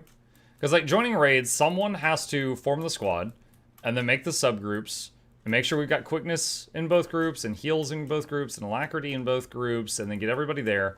And yeah, it's not a lot of work, but I've done it so many hundreds of times, I'm tired of it. So that's really what's gotten me to do raids less and less and less, is having to coordinate the whole thing. And I'm just burnt out on doing that.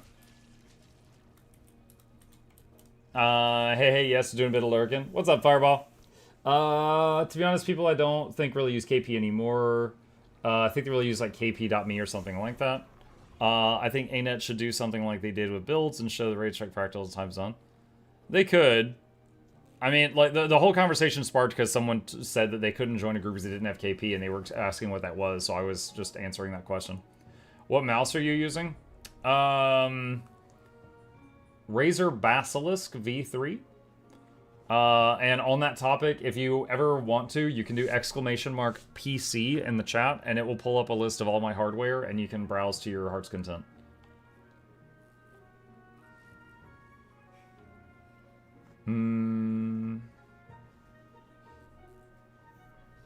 See, check the wiki. There's a Leggy accessory, I think, that you can get fairly easily. I think you, let's see, can never remember which. Wait, Leggy accessory? Oh, okay, so I think you're thinking of the necklace, the Season of the Dragons necklace. Yeah, if you do !legend in my chat, it pulls up a webpage on my site that has the guides for every legendary everything in the game. And one of the guides, the thumbnail, says the only free legendary. That's the one that you're probably thinking of.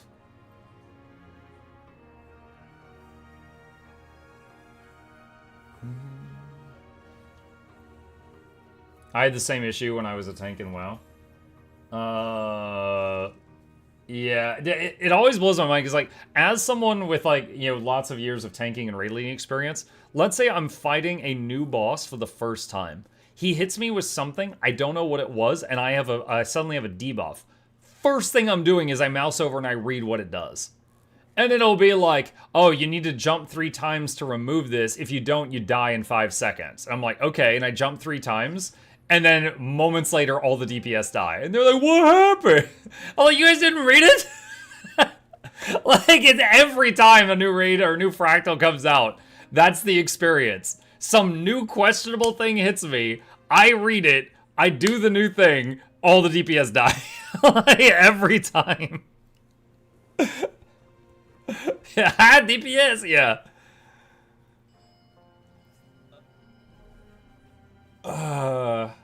Too busy depressing buttons. I'm usually dead by the time I start reading it.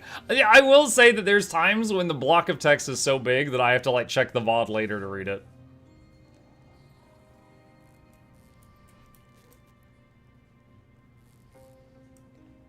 You try to read tooltips in this game, icons move around so is it possible? No, I hear you, I hear you. Yeah.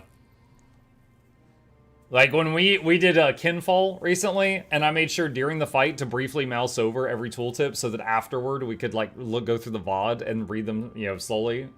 But yeah, I get it. But again, that's my first impulse is find the tooltips on the boss or on the players that I don't recognize and read them to figure out what's supposed to be done. I'm sorry. What? Swiped it from their officer. Seemed useful. One soon. The bureaucrats I work with had half the Who is that? Conducty! Thank you for the prime. Appreciate you.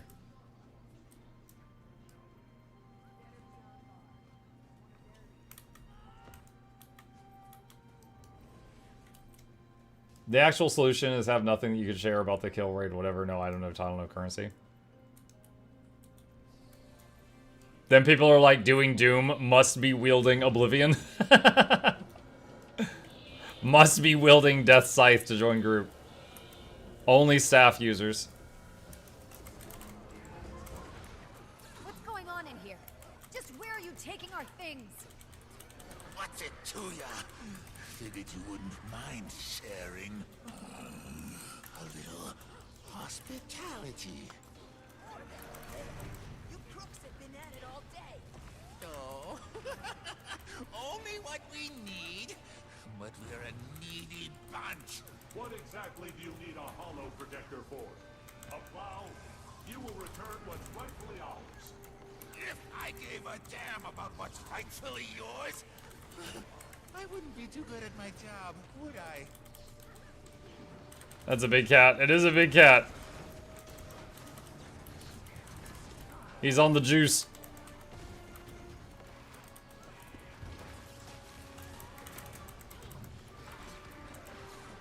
When life doesn't give you what you need, you just gotta take it for yourself. Life's not fair, so why play by its rules? Of course it's not fair. Doesn't give you carte blanche to make it harder for other people. Lightning! Stun him before he attacks! Monsoon, watch out!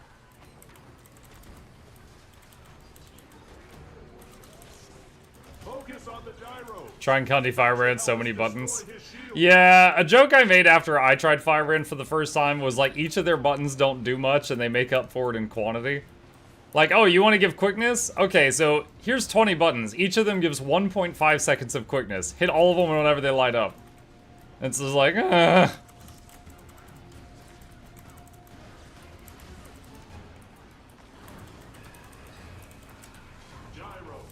will get nowhere with those shielding him.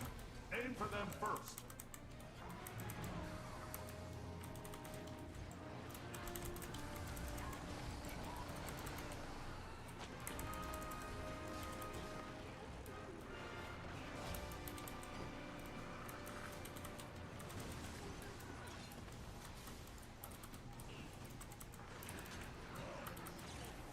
where is this? This is a zone called Seitung Province. And this is an open world event that happens every couple of hours. This is one I enjoy. Basically, this group of Ether Blades has been stealing stuff around here. You follow them and you find this cave, and this is like the boss. And he's a big old scrapper. Gyros, that should break his shield as well.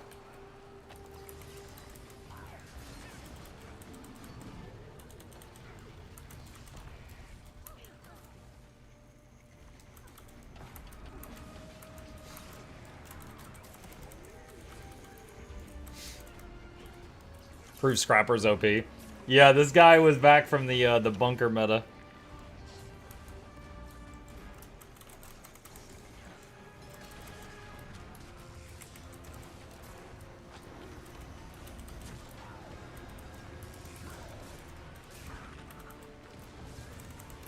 Focus on the gyros. That should help us destroy his shield.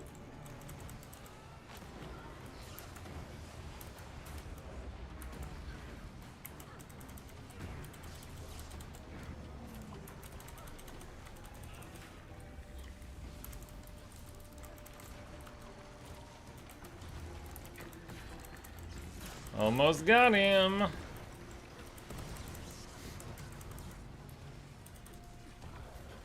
It's no use.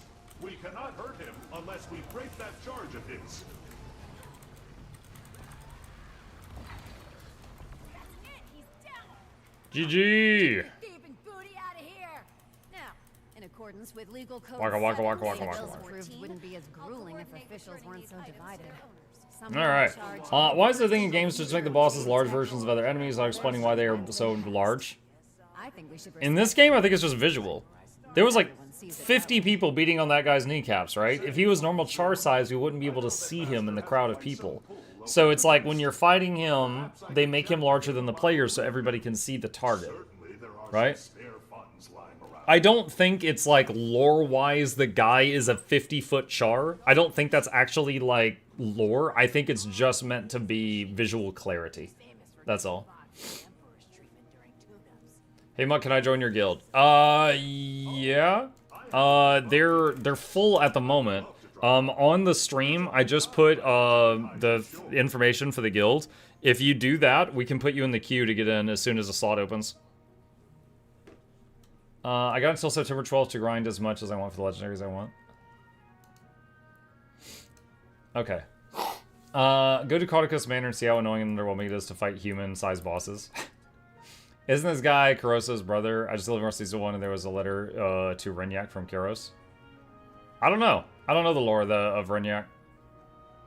How's Heal Untamed compared to Druid, especially with big heals of Avatar form?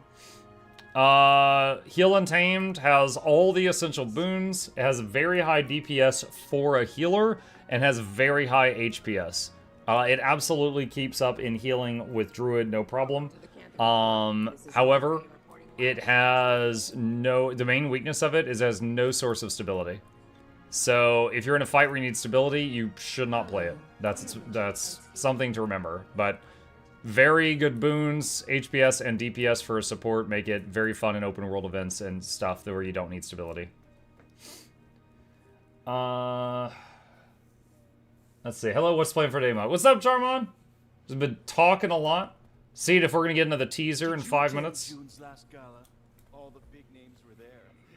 I think he's engineer, and engineers have a tonic that makes them big, or am I wrong? They have a tonic that makes them small. I mean, maybe he reversed it. It would be great if someone made a guide to circles. Green is good, red is bad. Yellow is Scourge. Are you still doing your catchphrase? When I feel like it. MuklukYoutube about that, let me Reginald Esquire the fourth, this is John Event, the third, welcomes all of you to the lab. Hope you enjoy your stay, entertainment is on the way. Cricket the speakers, such a speakers giveaways every week. Please take a seat, but you're lonely near the edge. Welcome. Back in the day, I used to do that every time I got a new follow. And then I was lucky enough that my channel grew to the point where I could not keep doing that. And then we did it for subs, and then we started doing it for like sub bombs, like when people would gift like 10 subs. So I just like had to scale it back as the channel grew. It just wasn't feasible. It's kind of like I've got the tier on my Patreon for people that like help pay for my food, where people can do like a sound bite and interrupt whatever I'm doing with a sound effect. That doesn't scale well. We're fine right now, but if for some reason I got like 100 new patrons, I would have to really reconsider that tier because that would be so much noise. This is such a wall of sound for people any time they wanted. I could not live with your inventory. Yeah, you could. Look, there's enough room for you right here if you just lay down longwise. Ha! Wing 8 is pretty much the only instance of green circle bad. Yeah, they kind of started that with, what was it? Etherblade Hideout CM, I think, was when they first did that. When they made green circles, but if there's too many people in it, it's not good. Like, you still need people in it, but you need an exact number of people in it.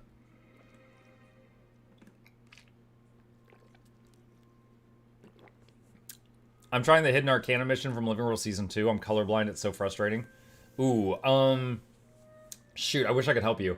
Like, for example, on Veil Guardian, I know that even if you're colorblind, the small itty-bitty circles are the ones that will teleport you. Dodge out of those. And the larger circles are the less dangerous ones. So, like, I actually remember I learned this once to help someone who was colorblind. And it was like, on Veil Guardian, the smallest circles were the dangerous ones. So they just learned based on the size, because they couldn't see the colors. Karen has that too, but less green. Red circle bad, green circle bad, orange circle bad, black circle bad. Well, yeah, on some fights, yeah, so... just like how, you know, the raid leaders learn the fights, colorblind people will have to learn more than non-colorblind people. Because colorblind people will just learn, okay, on this boss, all circles bad. On this boss, small circle bad. On this boss, big circle bad, but stand in the small ones, you know, etc. But yes, it would be good to just simply have a colorblind option that changes it. I remember when I played League of Legends, I often played with colorblind mode on, just because it made Singed his smoke. It turned it from green to like neon blue, and I thought it was pretty. I was like, yeah, I'm gonna kill him with blue gas. They could differentiate by shape. Well, I mean, it would have to be something like if the attack is circular, they can't just put a triangle down, because then you'll think you're out of it and you're not. I'm not colorblind and still do the big circle bad, little circle good. Like inventing his own LOL skins without paying 300 bucks. Yo, it was the time period I played was when the first legendary skin came out that was like $20, and there was like a riot. And that's not a pun. Like, so many people were like, are you kidding me? Ezreal legendary skins, like 20 bucks. What the heck? Now I think it's more common. Pulse fire? Yeah. The Gatorade Vapor. Singed main. I really enjoyed playing Singed, but he wasn't the only one to play. Like, you gotta keep in mind, I played in, like, Season 2? Season 1, Season 2? So, I got to Platinum 2 was the highest I ever got. What did I play? If I was mid, I played Heimerdinger or Vladimir. If I was top, Singed or Galio. If I was support, there's tons of supports I could play. Sona, Taric, Leona, Thresh when he came out was a lot of fun. If I was jungle, Amumu, Hecarim, Rammus. Honestly, the only role I would say that I did not trust myself to play was it the attack DPS? I forget the proper term for it. The one that had the support, you know, babysitting them in the bottom lane. That was the only role that I never wanted to touch. I was so nervous playing that one. ADC, thank you. Yeah, that was it. The name escaped me. Yeah, ADC was like so fragile, right? And mid laners were usually fragile too, usually. But mid laners could just get in range of you for a second and blow you up with spells, usually. Whereas ADC, you know, had to stay on you for a couple seconds, often. And it was just like, I would often do it poorly. Someone mentioned recharge TP to friend. It's on sale now. Yeah. Yeah, the AD carry. Blitzcrank grabbing level 1 Ashe will always be funny. Yeah. You try Connie quick DPS Berserker today. I could, I guess. I got a little bit of time. Well, someone mentioned recharge TP to friend. I think that it came up in conversation because it was on sale. Is Dragon's End was nerfed for people just now better with the game? Both. When Dragon's End first came out, it was failed by more than 90% of groups. So, one, people learned more, got better, and understood the mechanics better. Two, it was also nerfed a bit. And three, people still fail it. I had someone complaining in my chat yesterday that they were in one and it failed, and they're like, I hate this meta. No news today? No. Are the ranger pets from the last 2 expansions good?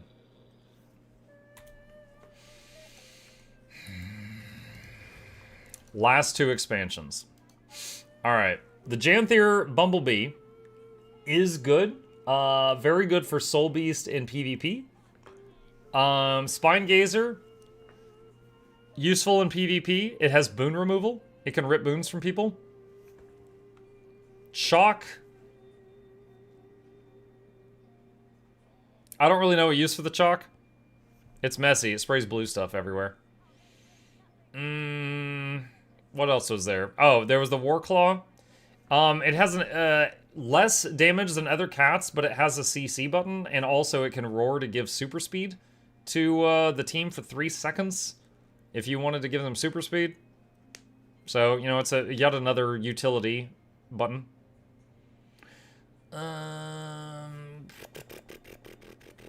Was that all the new pets in the last 2 X packs? I think that was all of them.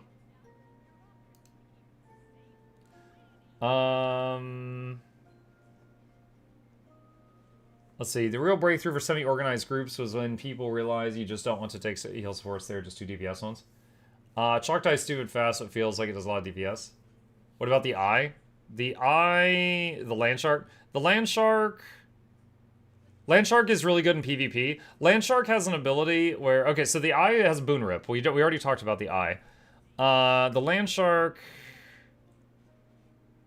Hell, where is it? There it is. Alright. The Land Shark, when you tell it to attack someone, you can use the F2, and it will go underground, and then come up wherever they are, like a teleport, and knock them down. So unless they're, like, dodging or blocking, it is a CC that is long range and cannot miss. Really fun in PvP to hit someone with that from, like, really far away. It has some other combis on it, like this thing does Torment if you're in it. But the main thing is, like, this right here. Boof. Like, that's a really fun opener in PvP. I've seen the Eye and Naos as a pet. Is it good or is it just for fun? You're the 3rd person in 30 seconds to ask me the Eye question. Children. Okay, the Eye. Again, this is it. It shoots lasers out of its head. I don't know why this is a ranger pet, because it's a demon, and we learned in Naos that demons are humans. So, I guess this is in slavery. But it can shoot lasers and remove boons from people. So, if you need to do boon rip, it's good, because ranger doesn't have a lot of boon rip unless you're untamed. If you're untamed, you get double boon rip. It is solid for that specifically. Does this look like a dual disc from Yu-Gi-Oh? What? I mean, I think it's supposed to be a fan. I play Pot of Greed. Throw 2 additional cards to my hand. Mug is the Eye good? Shut up. I only play via pugs. I use a heal druid. Always have about 10k HPS plus a lot of res because the pet res my glyph. It's pugs though, so. It's not slavery, it's an internship. I should be amazing pet since it's human, should be able to DPS itself. Can the Land Shark hit people on top of walls at World v World? I think it's kind of like the rules of a thief, where they have to be able to shadow step there. So if it would say no path available, I'm pretty sure it won't work.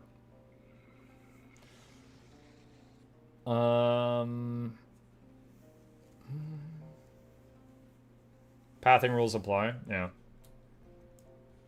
Just subscribed, can I have 40 cents? What?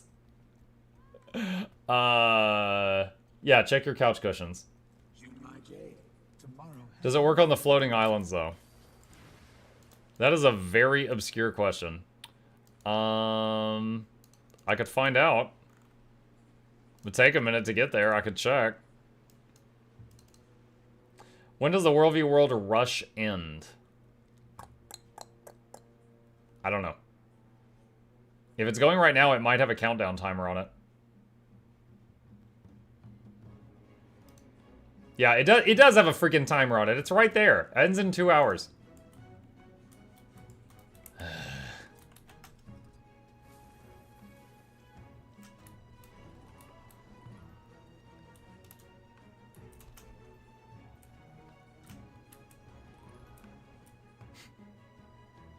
Couch cushions aren't what they used to be.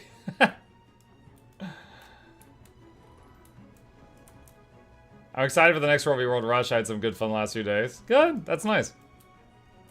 Fun is the goal of the game. A lot of people forget that. I'm a new player, just finished up Living World Season 1. Kind of sucks I have to play 2 because I'm so excited for Hot. Have to play 2. But if you don't play 1 and 2, you won't know about the egg. I played Heart of Thorns without playing Season 1 and 2. And let me tell you, I regret it. Because everyone was screaming about eggs, and I did not know what was going on.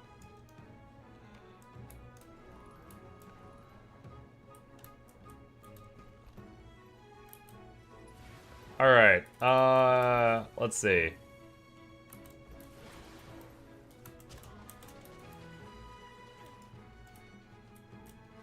Alright, no, it doesn't work. I just told my pet to teleport over to that guy, and it went on cooldown, and nothing happened. I'm gonna wait 10 seconds and try it again. Actually, he's not even walking over to me. I think he's stuck there. Hold on a second. Alright, so the pet's there. There, see, he just dove down and came back up, and he didn't actually move. So no, he has the same issues with pathing that a thief does. So, but it's still really, really useful, because it's a 1200 range, knock that guy down, unless he's blocking or dodging. Still very, very useful, especially in, like, PvP. As far as PvE, like, for, like, his raw DPS, I don't know that it's that great. It's kind of like a bruiser pet. It's got a balance of, like, defensive stats and damage stats. So I don't know that it's going to top meters, but it's pretty solid. The omelet-based narrative went over my head doing Season 2. I jumped to Heart of Thorns from main story and was wondering who Scarlet Briar everyone was hung up on. I jumped to Heart of Thorns from main story, and the whole thing was chasing Kaith about like an egg, and I was like, what is happening right now? Couch cushions give you the tip screen on the iPad after you search them and find nothing. You got a greedy couch. What I deserve for buying expansions, not living worlds. What about the eye, though? The eye doesn't have a teleport. It would be fine there. Oh, relic search. I could play Antiquary right now. How about that? How about that? Don't they make you watch previously on directly after watching the core story? Are there any way to get Mystic Coins weekly so that I could build them up over time? There's a bunch of ways to get Mystic Coins. There is Wizard's Vault. There's some in there. 60 available right now. So you can get them from the Wizard's Vault. You can get them from Strike Merchants. You can get them from Fractal Merchants. You can get them from Raid Merchants. What are some other ways? The Anomaly open world boss that runs around. The Naked Jogger. Let's not call him that. Let's not call him that. Crafting. So if you craft Mystic Coins, that's called money laundering. Don't do that. You can just buy them from other people. All these tendrils are sucking up the land's natural magic and feeding it to Eparch's big extractor. Counterfeiting. We need to take them out and cut off the supply. Some festivals have them for daily or weekly. Yeah. Naked Man, are we talking about Lord Farron? No, they're talking about the Anomaly that runs around and drops a Mystic Coin each time you fight him. See who's doing that. In your opinion, what would be a nice new crafting profession that ArenaNet could introduce? Crafting? Oh, man. Put me on the spot here. I don't know. I have not really thought about that. Muck, do you have a DPS and support Tempest guide video? I tried the newest, what is it, Oromancy support Tempest just like a week ago in Shark, so there's a very recent video on my channel on support Tempest. DPS Tempest, I haven't played that in a while, no.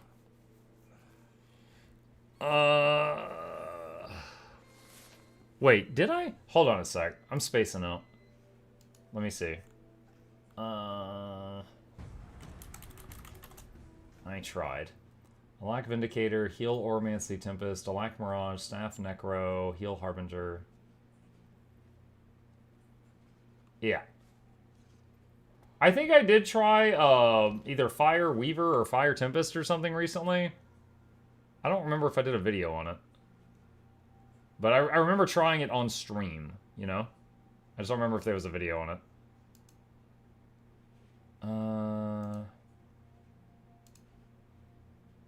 Checking some. Conspiracy Crafter. Conspiracy Crafter. Monk used a really interesting build for the Alack Vindi, I must say. Meh, it worked. Inferno 10. Oh yeah, the Inferno I tried. So non-Ellie players, the Elementalists got a trait called Inferno, and it makes their burning condition scale with power instead of Condi. So they could go full power, and then the dot also does more damage. And so there's Inferno builds now. Where did Queen Jenna's shoes go? I don't know if she ever had shoes. And if she did, they might have just been Mesmer creations. The campfire build? Yeah. Well, I mean, campfire builds have been around for years, but there's a new version of the campfire build. Logan stole them. Dude, that latest...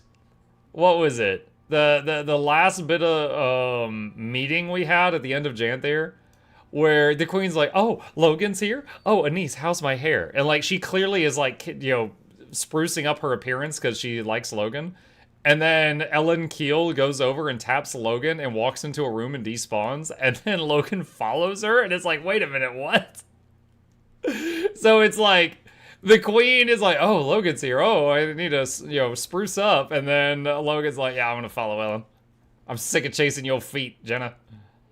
Done with it. Wait, huh? Yeah, that happened. If you talk to everyone there, Ellen goes and talks to Logan, and then she goes into a private room and he follows her.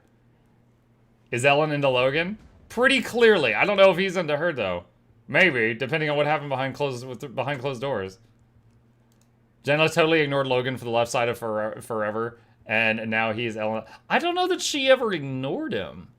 I think it's more that she, like, the whole, like, she's the queen and he's just some guy. So she has to, like, be queenly when they're in public. You know, she has to be all proper and stuff like that. Well, I don't know that she would, like, ignore him. Does your stream title mean that you've done 2,622 streams consecutively without missing a day? No, other way around. I have streamed 2,622 days in a row without missing a day. Some of those days I did 2 streams. So we're probably over 3,500 by now. My power is consistency. And also my internet hasn't gone out. Jenna friendzoned Logan hard, now jealous since Keel is interested in him, typical. It's like, I love the scene in the book where Jenna does the bonding magic on Logan. And almost, like, basically falls into his mind. I was thinking about doing a lore video on that one. For that little, Did You Know series that I'd started recently. For anyone who hasn't read the book, like, the reason that she can call for his help from anywhere is she cast this spell on him called a bond. And she put her hand on, when he agreed to it, she put her hand on his head. And she kind of, like, mentally pushed to try to, like, get into his mind to make the bond. And most people put up some resistance. So expecting resistance, she put a certain amount of pressure. But in his mind, he basically just went, oh, and she just went, what? And just fell in. And she didn't mean to do that. And he was just like, here's my life story. Here's my 4th birthday party. Here's when I went hunting. Here's when I went camping. Here's when I became a Boy Scout. Here's when I killed this dragon. And she's like, ah! And she just got blasted with his entire life story all at once because he was way too eager to share. My camera went out of focus from that impression. Come here. There we go. Okay, there's my ugly mug. Can she even marry him, or is he not a noble? I don't think he's nobility. When she met him, his older brother was the captain of the Seraphs, and he was like a gladiator with debt. Best Tyrion news, LNK banned from Divinity's Reach for no apparent reason. What's the book called? That was in Edge of Destiny. Guild Wars 2 Edge of Destiny. Logan has lineage but not nobility. He's not noble, just a man of honor. Yeah. Which scenes are actual Jenna and which are Anis's OC? Dude, I don't know. I tried looking into. I've heard from a bunch of Guild Wars 2 longtime enjoyers that that there's a theory in the player base that because Jenna is so freaking powerful, that she and Anis are, I think it's Lissa, who's a goddess that has like 2 bodies. And I tried like Googling that and like looking on the wiki for like any information on that. I couldn't find anything. All I've heard is like the player rumors on that. Show us your trophies for stealing people's time. I don't know what that means. Probably trophies, but I still don't know what you're talking about. We know Farron is the most sought after bachelor out there. Jenna's missing out, Lord Farron, come on.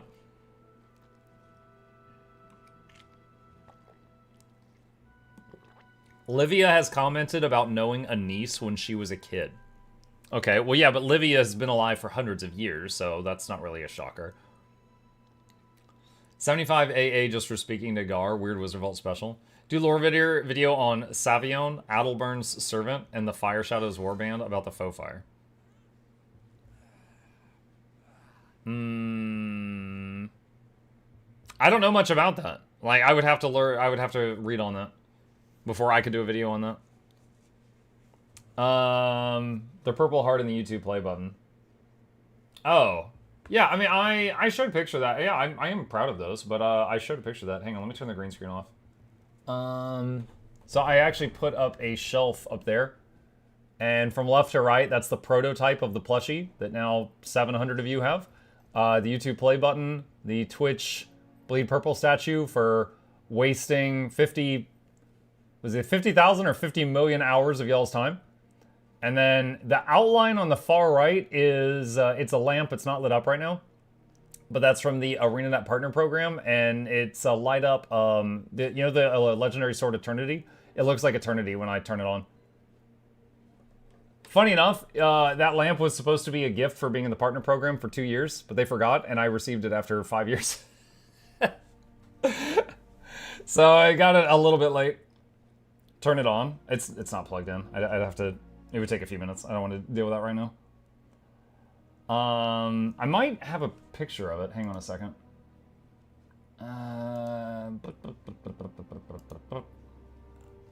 Let's see.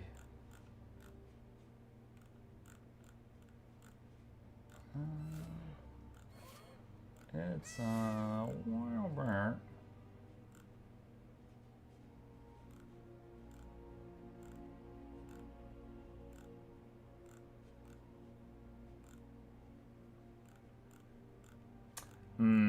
I was going through the images that I have put on X in the past, trying to see if I could find it, but a lot of them aren't loading right now. Website's loading really slow.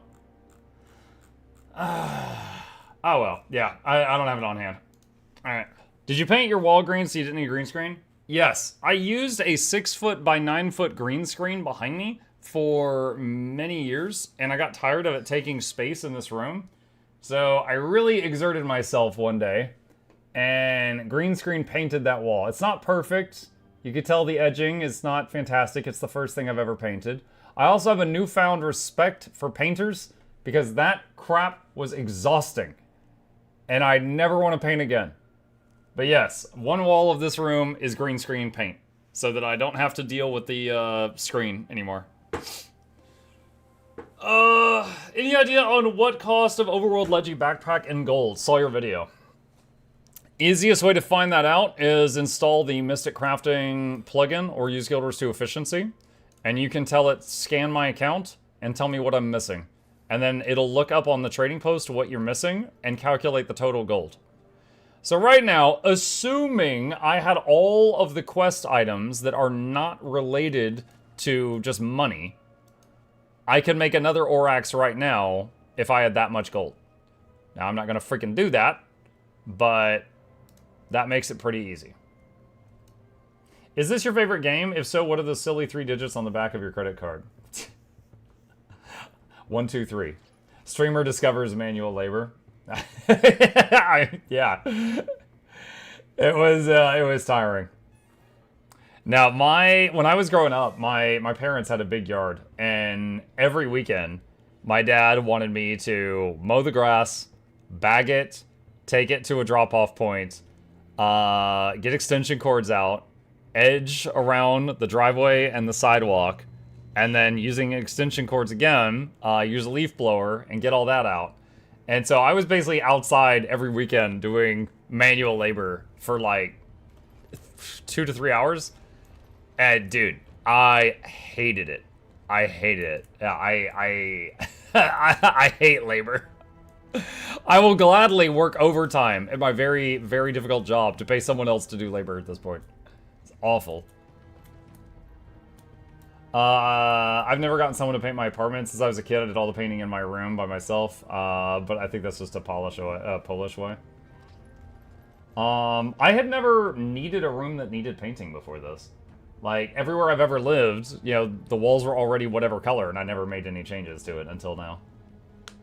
That's why I live in a condo with HOA, so they could take care of the lawn. Yeah, that was... when we moved here, I told my wife, I was like, look, I got 2 requirements. I'm not doing yard work, and I want fast internet. You can pick everything else. You want plaid ceiling and polka dot walls? I don't care. You can pick everything else. That's it. Not doing yard work, fast internet. Thanks to that, now you know how to do those things. I could have lived without that knowledge. Let's see what we got here.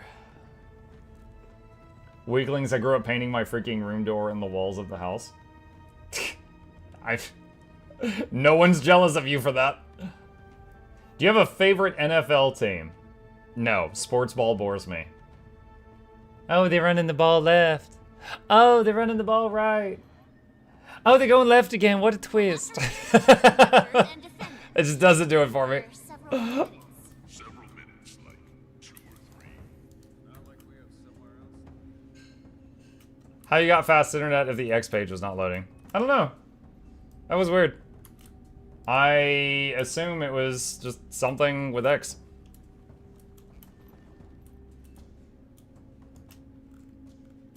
It's like, hold on. I mean, I'll show you. I don't care. Like, I basically went to my page and I went to media and see there's like a bunch of like black spots. So like I was scrolling through this looking for the picture of the lit up lamp, but there was like a bunch of like that. There's like a bunch of stuff that's just like blocked out. I don't really know why. So I don't know what's going on there. So I just assumed stuff wasn't loading. Because I know I didn't delete that stuff. That is an excellent picture. That is wonderful. Now you got me looking for that lamp again. Oh, hey, there it is. There you go. That's what it looks like when it's lit up. We took a picture of it and tweeted it when I first got it. That's the 2-year partner program lamp.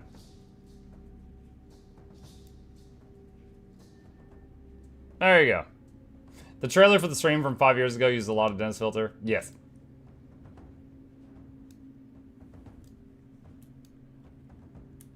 Sports all is almost as entertaining as NASCAR. Oh, they're making a left turn. Oh, they're making another left turn. What's that? It's a left turn. Yeah.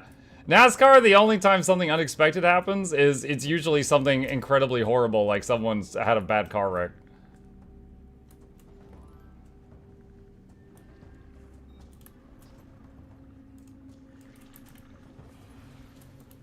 Gonna squish some bugs. What town hall are you in Clash of Clans? I haven't played that in a long time. Ages ago, a friend invited me to a baseball game. I fell asleep in the stands. It was so boring. The first time I ever got invited to a football game, I got hit by a car. God told me, stay home. You've been warned. So, hold on. Let me give you the further details. So, it was in middle school. And, you know, a bunch of kids were like, oh, yeah, school football, blah, blah, blah. I was like, oh, yeah, didn't care.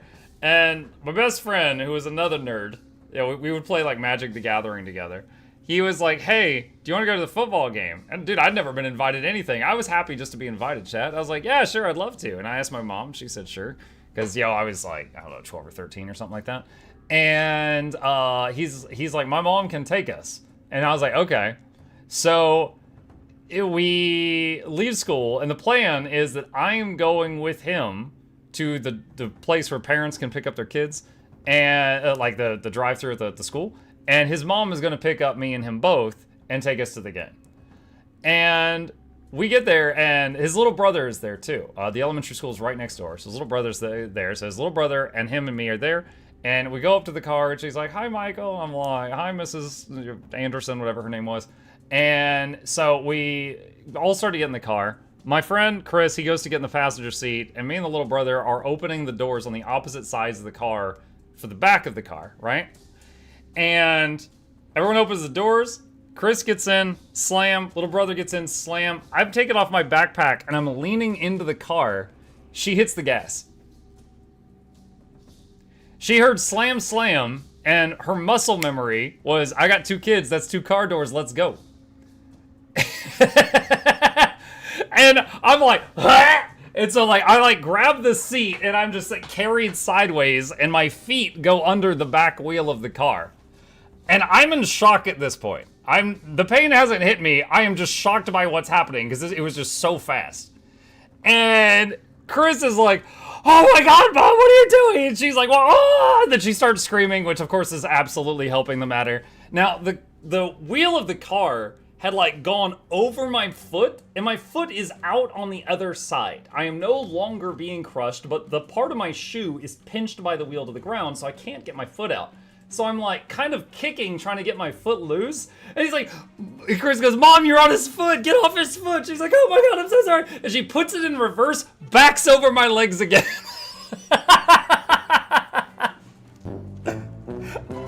Well timed. Yeah, so she backs over them a second time. The double tap, yeah. Dude, so she goes over them a second time, and I'm like, ah! And then, like, after she goes over them again, I, like, kind of shove off the car and scramble away. You know, my feet aren't working too good. And she parks the car, and she gets, oh, I'm sorry, oh my God. And, like, the other people, and the thing was, there was other kids there that are, like, waiting to get picked up by their parents, which are in the drive-thru behind her. And so they just saw this random lady run me over twice. And she's like, I'm taking you home to your mom. And I'm like, oh my God, let's just go to the game. Let's go to the game. She's like, no, you need to go to the hospital. Like, I'm like, dude, God, why? This is the first time I've been invited to do anything outside. Are you serious right now? So she takes me home, and of course my mom's not expecting me home for like an hour or two. And she pulls in, and you know, she gets out of the door, and my mom's like, "Why are you here so?" And then Chris's mom is like, "Oh, Linda, I'm so sorry. I accidentally hit him with the car." And she's like, "What? You hit my son with the car?" She's like, "I didn't mean to hit your son with the car." And they're just like escalating each other, and neither of them are even helping me. Like, I'm trying to get out of the car, I'm limping, and these 2 women, my mother and his mother, are just like, and then neither of them are even helping me. And so I get out, my left foot is mostly fine. My right foot is starting to swell up, and it's like making my shoe explode. And I was like, okay, this is getting bad. I'm like, and like my mom sees me, and I'm like, can I just go to the football game? And she's like, no! Oh, God damn it. And like, in the end, no bones were broken, but my whole right foot was like a bruise, essentially. Like the whole thing was swollen up, like really, really bad. You know, it was like a melon. And you know, I had to have like a bandage on it for a while until the swelling went down and the flesh healed. So I got kind of lucky that no bones were broken, but yeah. And then I never went outside again. So yeah, sports ball. Yeah, boring.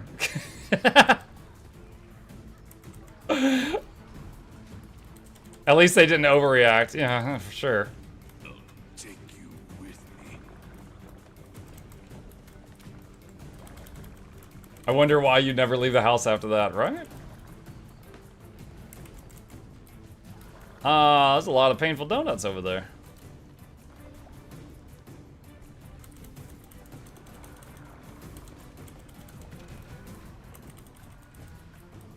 That was more exciting than the baseball game, to be fair. It's a low bar.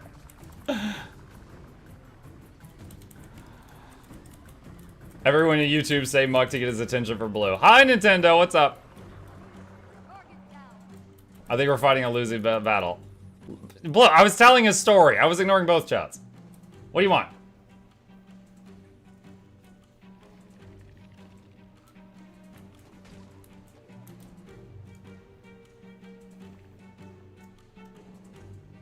Gem store. What about the gem store?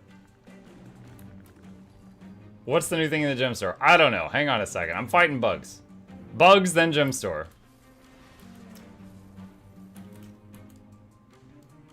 Where's the ogre lane? Oh, okay, there. They're all done. I'm trying to level professions. I don't have enough resources like linen scrap. Wait. Did we finish it? Okay, yeah, we finished. I thought we failed for a second. Let's see. New Canang travel pack. Canang cape. Street noodle chair. That already existed. So the cape turns into this glider. The boat, that has existed already. Weapon choice chest. Pretty, but these already existed too. Okay, so yeah. The cape, I don't know if the cape already existed. The other stuff has already been in the game, but they've put it in a new package. Secrets of the obscure expedition. Got it. Did I not have this one?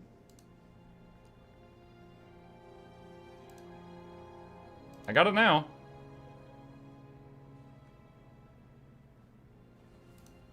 Ah, yes, the Guts Sword. The Slab of Iron.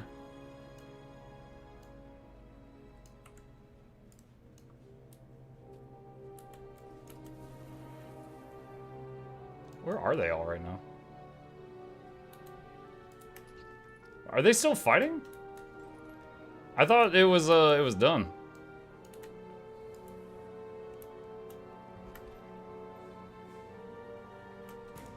Try using it after the bug.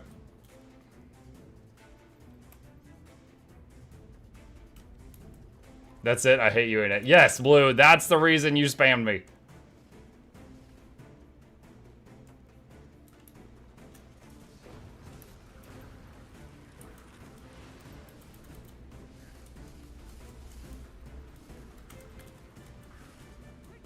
Is there anything else new? I didn't see anything else new there, no.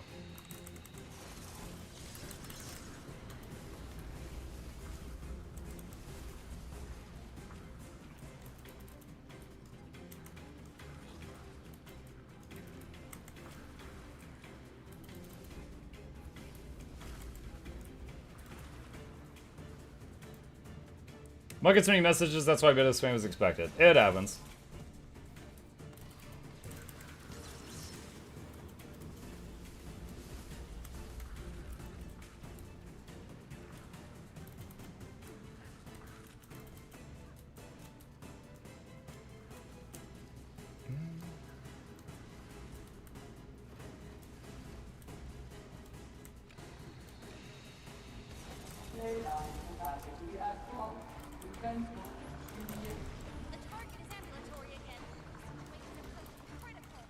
Wait, what?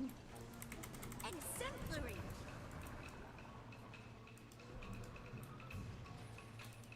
That is not what's supposed to be there. Build was messed up. Okay. Let's see. Mail. expedition board. And boop. Alright, so now I've got to go to my home instance and give it an order of some kind. Have to see what the best one is for it.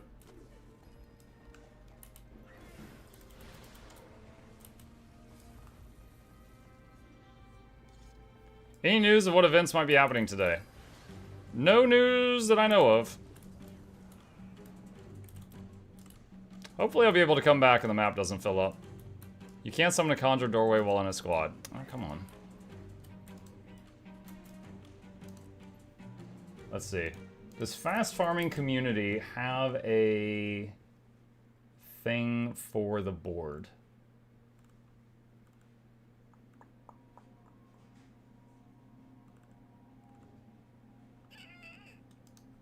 Expedition.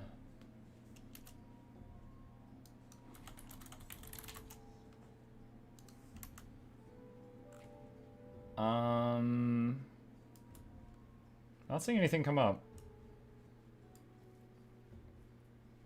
Big Spoopy, that's the 4th time you've told that joke. That's just a different flavor. Let's see. Secrets of the Obscure. Skywatch, Amnitas, or Internatus, or Demonic Essences. Oh, you can just have them farm Demonic Essences.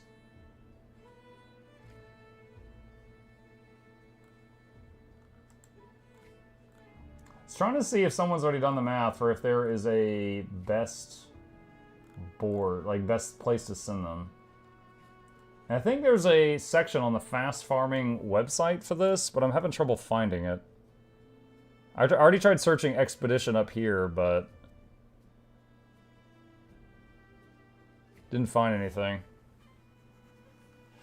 You must stare at the wall. Yeah, we'll head back to the wall in a minute.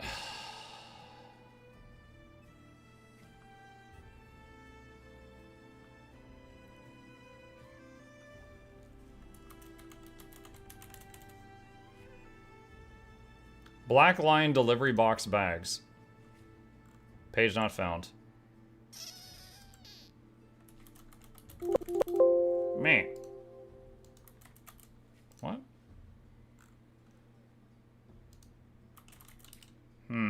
Search contract.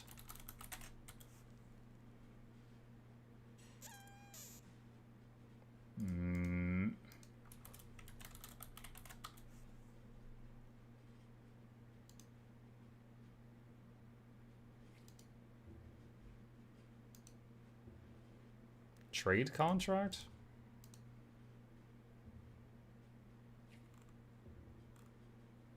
I don't think that's it. Instance farming section, then home instance.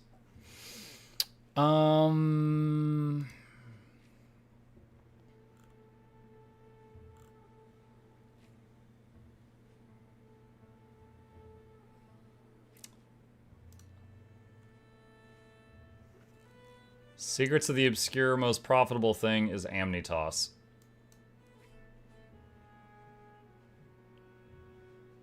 Okay. Bring me Amnitas deliveries. Alright. Are those expedition teams worth the gems? If you're going to play for a long time, they can be. If you simply do gold to gems, then gems to buy the expedition team, then the team brings you back stuff that you sell for gold, it takes a long time to pay for itself. But it is pretty cool getting a huge box of resources every day. Like, here, this is 8 boxes of deliveries from the expedition teams. So I just got all of that stuff. And I'll just deposit it, and now I have that. Hey, Muck, is Grounded 2 on your play radar? Yes. My son is super hyped to be playing it. We might be doing it multiplayer tomorrow. We'll see what we can do. Me and my kid played Grounded 1 for a few hundred hours. Is each contract an additional box? No, each contract adds stuff to the box. Fast farming is awesome, but the search function sitemap is hard to follow. It's also a pretty slow website, but it is a website with a lot of useful knowledge. What is Grounded? Grounded is a game that is kind of like the movie Honey, I Shrunk the Kids, but it's a survival game, like Valheim. But it's a couple of kids and they get shrunk, and they're trying to survive in a yard, and it's a survival game. So, like, you chop down blades of grass and stuff like that to make buildings. Let's go. Make ramps, stuff like that. It's in the 80s to 90s time era, so there's like cassette tapes and VHS tapes and things like that. And you're trying to just survive nature, which is, you know, bugs and stuff. Grounded 2 is about to come out, where the kids are a little bit older, and something has happened again. Like, they were at like a park celebrating like a reunion or something, and something happened, they get shrunk again. And that is entering early access, I believe today or tomorrow. And let's see, password. Yeah, this is it right here. And supposedly the park that you're stuck in this time is like 4 times the size of the last one. But yeah, again, I ended up playing this because it's a game that my kid and I enjoyed playing together a lot, and so we're looking forward to this one. Looking forward to it. Pretty much humanoids will drop random. Don't need to read all that. We all know how much Muck likes the outsides. I think I enjoy watching Muck be forced to touch grass, even if it's digital. Well, I'll be in Seattle for the Guild Wars 2 meetup and for PAX West, August 29th and 30th. So that might be the only chance you ever have to see me outside, if any of you live near Seattle. What in Australia is the park that they have scorpions? Yeah, I mentioned that before too. The fact that in Grounded 1, the yard has a koi pond, it has mosquitoes, it has wasps, it has stink bugs, it has spiders, it has hunter spiders, and it has a couple of black widows. It has ticks. Yeah, wasps, roly-polies, yeah. It's just like such a collection of bugs. It's such a collection of it. And yeah, there's apparently scorpions in the park in Grounded 2. And red fire ants, yep, has fire ants too. How are you planning to keep up the streak if you travel to a meeting thing? Hey, thank you. I will be, on at least one of the days that we're out there, going to, like, stream for, like, 10 minutes from the hotel room. Just to, like, talk about the trip and how it's going, just to keep the streak alive. Might be a short stream.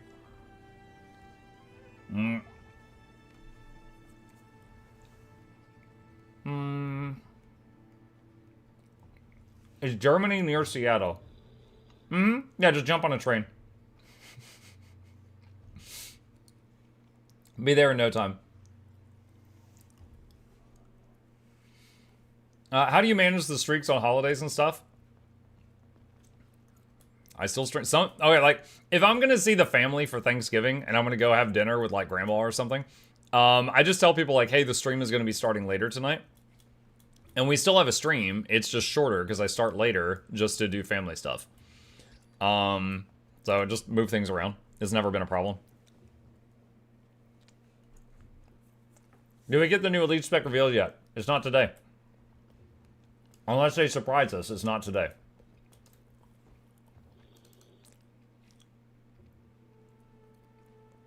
Let's see if they're still waiting at the wall. I almost forgot.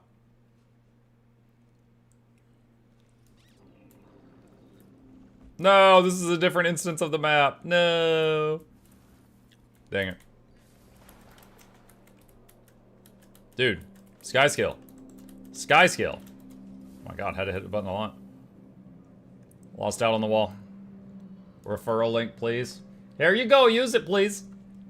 I appreciate that, thank you. Let's see. Arena has an event going to announce that they will tomorrow be announcing the reveal of the Elite Spec on Friday. Yes. What classes do you believe will be revealed next? This is what we know. So.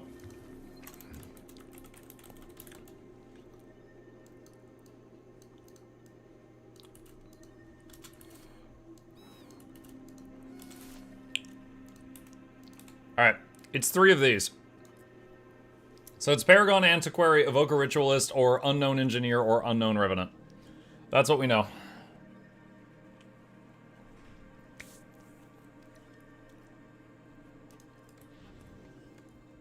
If we don't get Rev or Engineer, then we're 100% in the dark on those 2 for another week.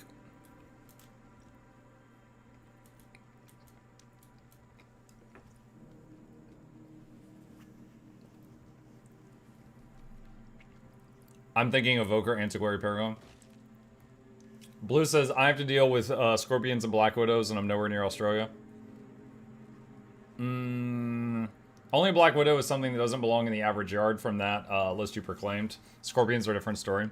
Well, actually, Bluebell's husband got stabbed by a scorpion just like yesterday. Apparently, there's like a not deadly but annoying version of scorpion that is in their yard.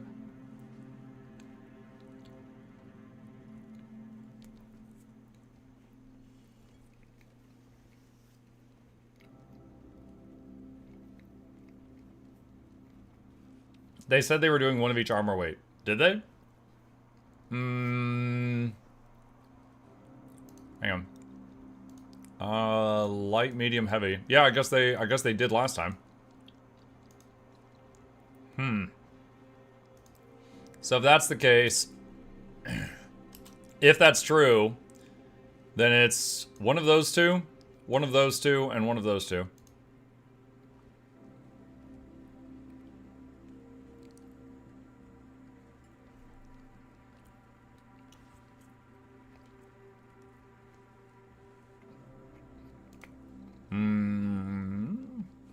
Yeah.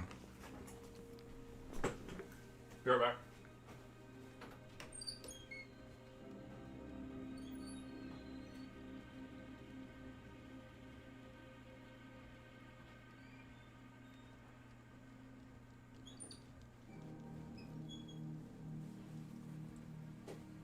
Alright. Is that what Necro? Necro is Ritualist, is what we're looking at right now. It's like 99% confirmed, but they haven't actually said it.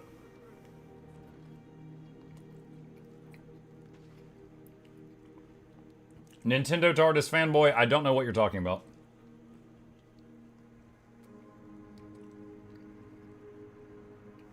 Just remember, scorpions, the bigger the better. If it's a small one that stings you, you don't keep it to yourself. Just bumped into the homage video about NA monthly tournament, and apparently in the finals there were 3 Scourges in each team. For this month?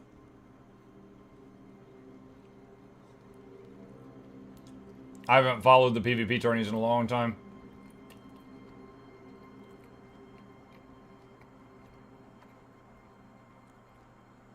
What Rid is supposed to do? Ritualist in Guild Wars 1 had like 200 abilities. But the main thing it was known for was summoning spirits. And the spirits would be immobile. They would come out of the ground and just be like chained to one spot. And they could either, like DPS ones would just like shoot. They were like turrets.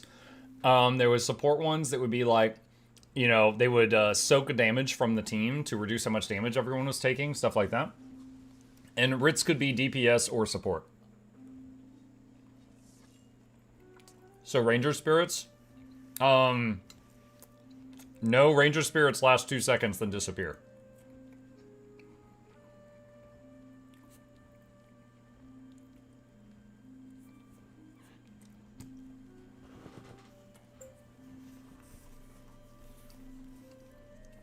If you've ever done the Kanang Overlook Strike, one of the bosses you fight in there is a Ritualist, and he summons those big spirits.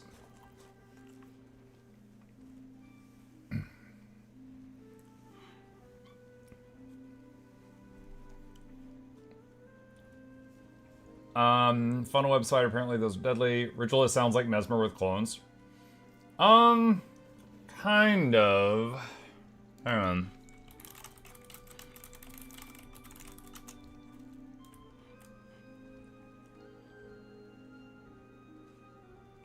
Wait, are you serious? Chat, I just googled Guild Wars 1 Ritualist gameplay. Because I wanted to show you. The first thing that came up was me trying factions in 2019. There's no way this is an example of good gameplay. I didn't even remember I tried factions in 2019. I don't want to see this. This is crap gameplay. I want to see good stuff.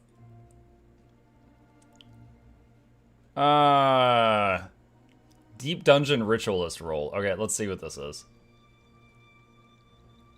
Okay. Alright. That was an example. Alright, again, this is right here. See all these names? Each of these are spirits. Like, okay, hold on. What are the names here? Spirit of Bloodsong, Spirit of Hate, Spirit of Anger, and like they're all guns. So it might be hard to see, but they're shooting bolts and stuff like that, and some of them are just like doing buffs on the team. So, and then the Ritualist occasionally is using a spell that teleports the spirits to his current location. I have no idea what this guy's build is. There was countless builds in Guild Wars 1. It's an American Ritualist.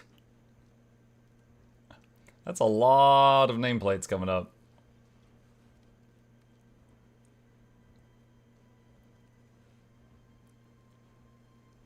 Anyway. Ritualists, again, had a lot of skills. There was the spirit weapons, so they could enchant the weapons of their parties. There was the urns full of ashes. But the spirits was the main thing they were known for. So I'm wondering how well they're going to do that. Like, is it going to be like Mechanist, where you just summon one big spirit, then we'll have trait lines that'll modify it and make it either more DPS-y or more supporty? Or are we going to, is it going to be like Minions for a Necro, where we're going to summon a whole bunch of them out? I don't know. But probably one of those things. Guild Wars 1 is a really well-documented game. Spirit of Hate and Anger sounds like average teammates in PvP. Yeah. They will summon another bow for Rangers. Oh my god.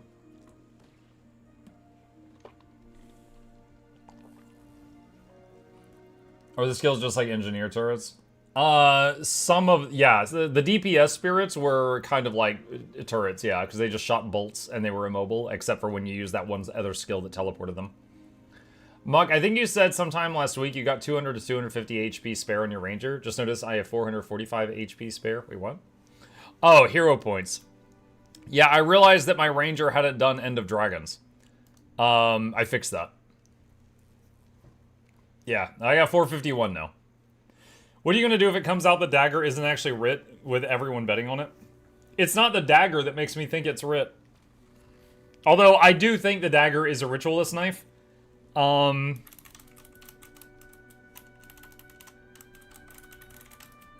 reason I think Necromancer is getting Ritualist is because of this image that they released. That's the reason I think we're getting Ritualist. That is Ritualist equipment that Asura is wearing, and he's doing Ritualist magic and summoning a spirit. So it's like, they haven't said the word Ritualist, but that is 99.9% Ritualist. So that's gotta be the new thing. So yeah, it wasn't just because of the knife.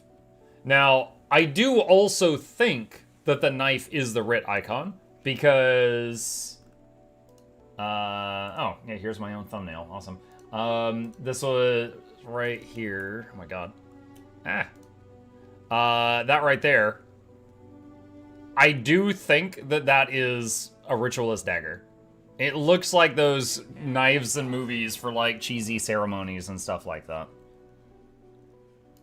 So I do think that's their icon. I could be wrong on that, but I'm 99.9% sure that the Ritualist is the Necromancer class.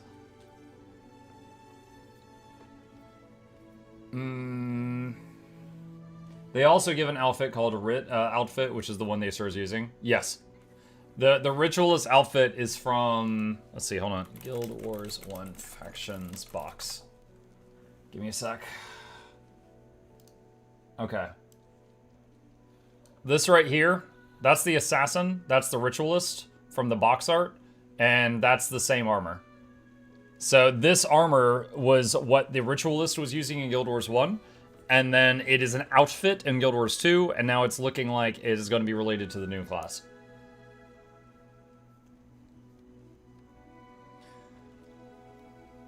Didn't they tweet Ritualist and Paragon and said who's going to get Paragon and Ritualist? Did they use those words? If they did, I just missed it. Hang on, I can look at their Twitter. I'm sorry, X!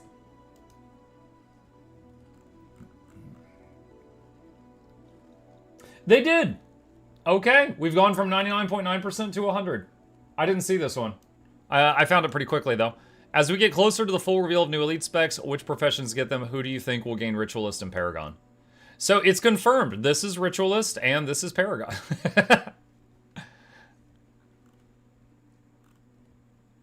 I have no idea. Oh my god, I'm just so dumb. They also called Troubadour Bard in the stream. Yeah. Again, not the first time I've heard Troubadour being called a Bard in another fantasy game. Or Bard being called Troubadour in another fantasy game. Kind of odd that they chose to do that, but whatever. But they could have done Bard or Troubadour or Minstrel, Musician, Dirge. There's a bunch of options. Didn't Paragon have spears as a main weapon? Okay, Paragons were added in Guild Wars 1 Nightfall. And I did not play that. My understanding is that they would often wear that type of armor and use short spears in one hand and a shield in the other. And use lots of shout skills. And if there's any Nightfall veterans, you're welcome to add clarity to what I said. I'm doing my best.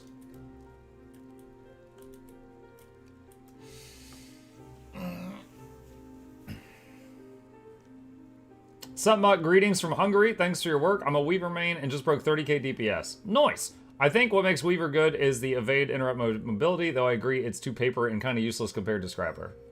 I don't think it's useless compared to Scrapper. I just love having utility buttons. And Weaver, to do that damage, Weaver has to be very focused on that damage and nothing else. But if you can play it well, then that's fine. You'll be able to take it to pretty much all content in the game if you want to.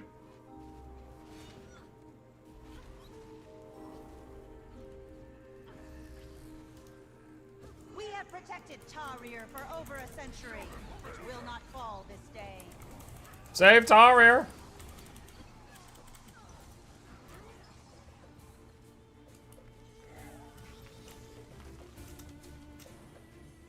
Mike, do you know any CRPG games that are not 100 hours long? Okay, hang on. CRPG games, as a genre, are generally long games. Okay, what CRPGs have I played? Pillars of Eternity 2, Deadfire, Pathfinder, Neverwinter Nights, Kingmaker, Wrath of the Righteous, Warhammer 40k Rogue Trader, Baldur's Gate 3. All of those could be 100 hours if you're doing side content. I mean, any of them, if you just tunnel vision the main quest line, could be less than that. But the whole idea of those games is you get lost in the world and enjoy the story. Try to save this guy if I can. Here's another. Celasto was kind of short. Yeah. Also, although Celasto wasn't a bad game, it certainly wasn't my favorite one either.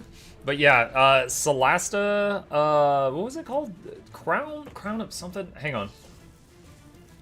It's on my Steam list. Celastic Crown of the Magister. That one was pretty good. I did like it enough that I finished the whole game. You must like pain.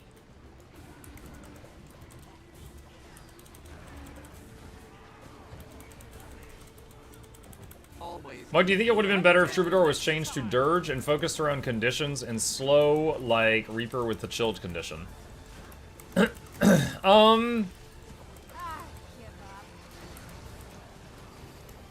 No. I think that would be a completely acceptable class in a game that already has an established bard. But to make a bard class and have it not focus on supporting your group would be not what most people who want to play the bard fantasy would want. I think most people that want to play the fantasy of a bard want to be supporting and buffing their group and also seducing dragons.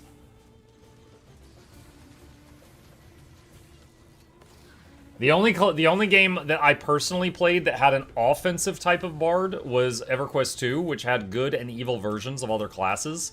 Like Conjurer was a mage that summoned elemental pets. That was the good version. Necromancer is obvious, and that was the evil version.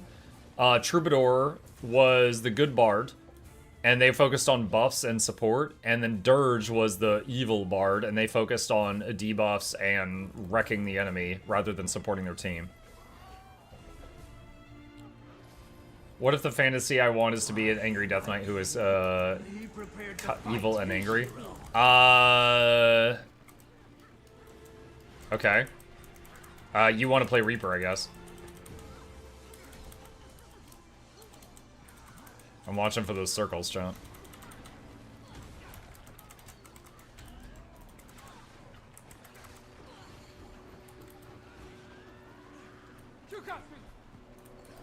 Ooh.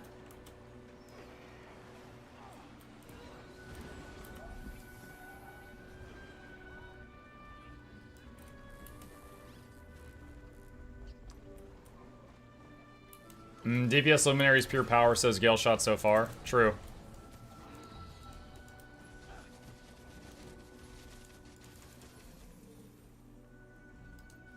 Classic unbound dodge ones. Yeah, and I'm connected to EU right now.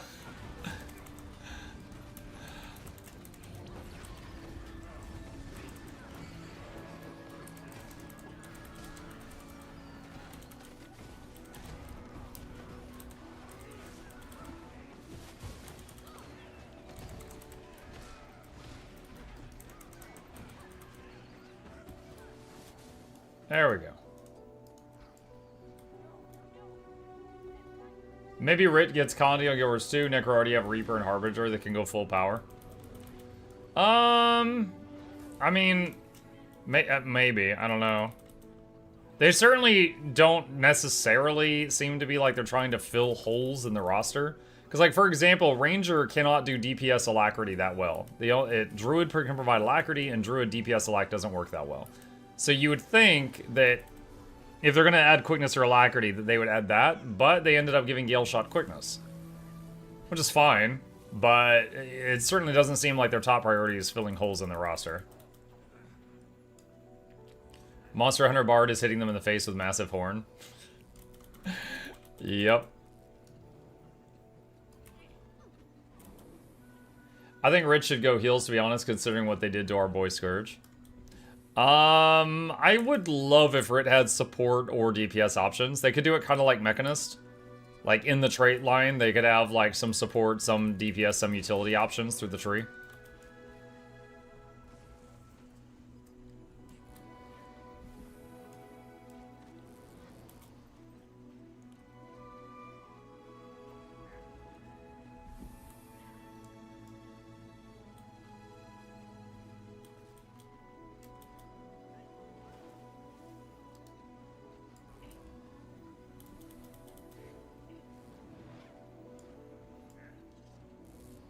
I just take training wheels on Rit and I'd be happy. Training wheels on Rit.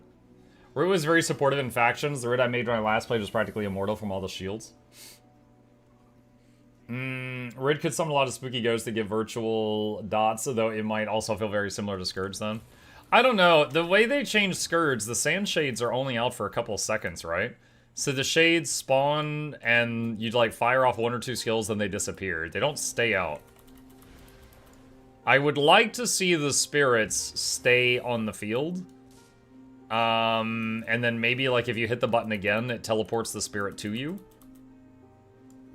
And then just give it a cooldown. So it maybe wouldn't be that great if your group was blasting through fractals really, really fast. But if your group was, like, in one area for more than a few seconds, it could be really solid.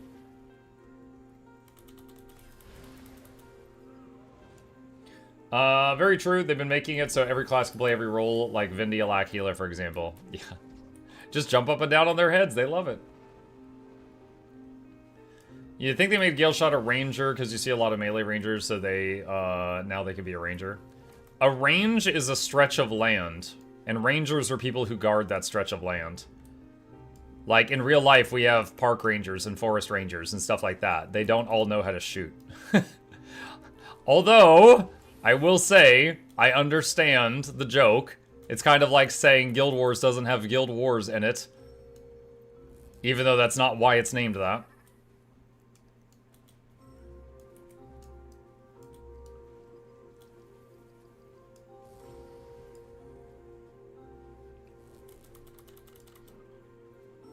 Like minions, but without a health bar. The Ritualist spirits in Guild Wars 1 did have health bars. They could be destroyed. You would usually not put them right under the enemy. You'd usually put them back a little bit so they didn't get cleaved. Why is it named that? There was an event in the history of the lore of the game called the Guild Wars, where there was wars between guilds. And the Guild Wars franchise kind of takes place in the aftermath of that. Like, you're basically in the world right after the Guild Wars have finished, and you're, like, picking up the pieces. But honestly, they hardly ever talk about that lore in the game. And, like, you get to Guild Wars 2, and people are like, oh, yeah, how do I play Guild Wars? Like, how do I do wars with other guilds? And everyone's like, oh, you can't. Like, what do you mean?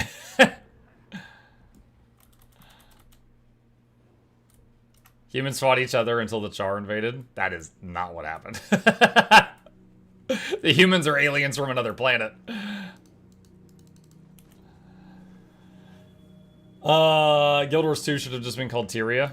I mean, they already had a successful brand name, right? So they probably didn't want to throw that away.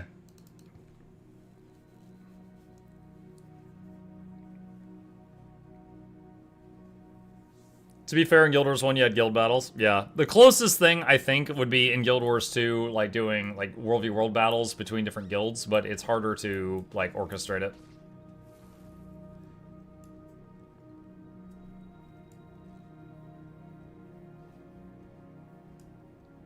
Which 3 elite specs do we think we're getting tomorrow? It will be light, medium, and heavy again. We were talking about that earlier. If that is happening, then we're getting either Ritualist or Evoker. Then we're getting Antiquary or whatever Engineer's getting. And then we're getting Paragon or whatever Revenant's getting. That's all I know.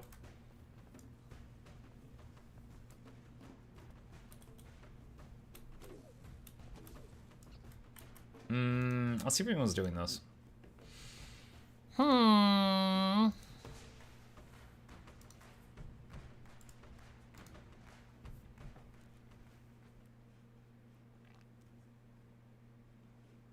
Who are the guilds that were warring? I don't even know. Let's see, do I have time? Let's see. Origin of the name Guild Wars.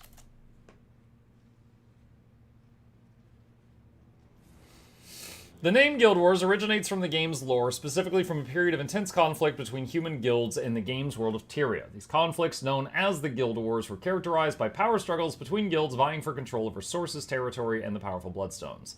The first Guild Wars game, set after these conflicts, so they were already over in Guild Wars 1, centers around the aftermath of these wars and the player's journey through a world forever changed by strife. That's the AI answer. The party starts soon. Ears up. The game was originally going to be about wars between guilds, but the original beta story was turned into lore, and the oldest guild that played in the betas turned into part of the story. The new story of Guild Wars created for release started right after the Guild Wars. And we'll bite deep. Thanks to the commander, we've got extras on hand. Let's see. There were 3 Guild Wars prior to Guild Wars 1, with the latest ending around the time Guild Wars 1's story begins. While in comparison, guilds began as economic human organizations, but grew beyond into multinational armies, which had chapters in many human nations and could even rival kingdoms and become the real power in human societies due to their influence and riches. In time, the rivalries between the guilds escalated, including the discovery of the 5 bloodstones and desire for the great magical power the stones held within, and led to the eponymous wars for ultimate power, which would end up involving the kingdoms of Ascalon, Kryta, and Or. The bloodiest war was the last of them, the 3rd Guild War. We see the PvP map Battle of Kylo depicting one of the battles during said war and involving Devona and the Herald of Balthazar's father Mordecai. It ended with the Char invasion, a tipping point in a lengthier human-Char conflict, Came as quick as we could from Sun's refuge. which began in 1070 AD and led to the searing of Ascalon shortly after. And boring. Yeah, so those are some excerpts from the wall of text on Reddit and the wiki. Chaos controlled. 3 Guild Wars we didn't experience any. Yeah. Yeah, apparently.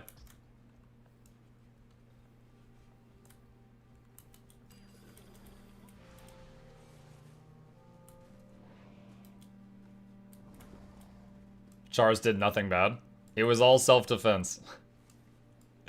That was a self-defense nuclear cauldron.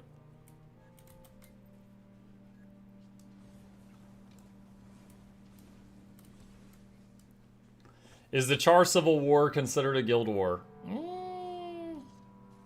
mean, I don't think I mean, maybe like a Legion war. I think Civil War is probably aptly named, because they didn't really have guilds. Longcat Legion, good day, Sir Muck. Yo, I've been enjoying watching everybody enjoy that Longcat Legion video. I got sent a couple of clips of other streamers watching it. It was cool.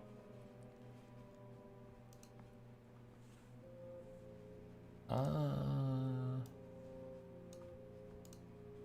I'm checking DMs.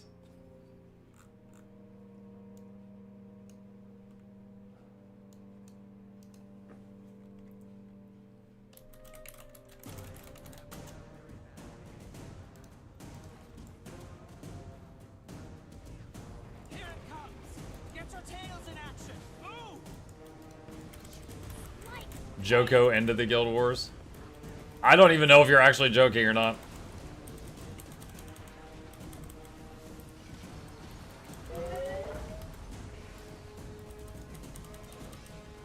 I can see it coming. All streamers gather on April for the Longcat Legion, do some cat cafe. Could get those headphones that have the cat ears on them. Like what Rose has.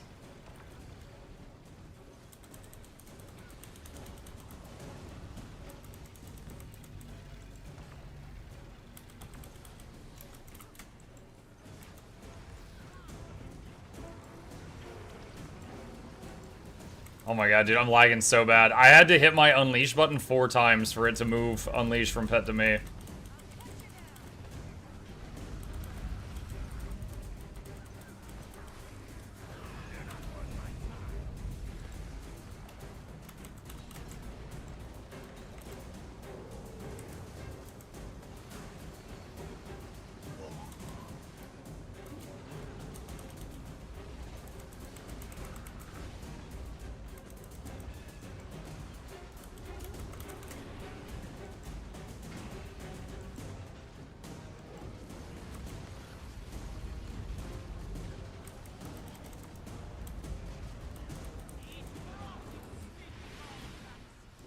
That was so laggy. Oh my gosh. That was in fact Palawa Joko. I'm so happy I was around during the time of the original Longcat bug. Those were some good days. I mean, they were silly. Joko also killed Mordramoth. Remember that heart? How does your pet not die? My pet goes down like it's playing an Elementalist. I don't know. I mean, pet dies on occasion. Not as often as Ellie's, for sure.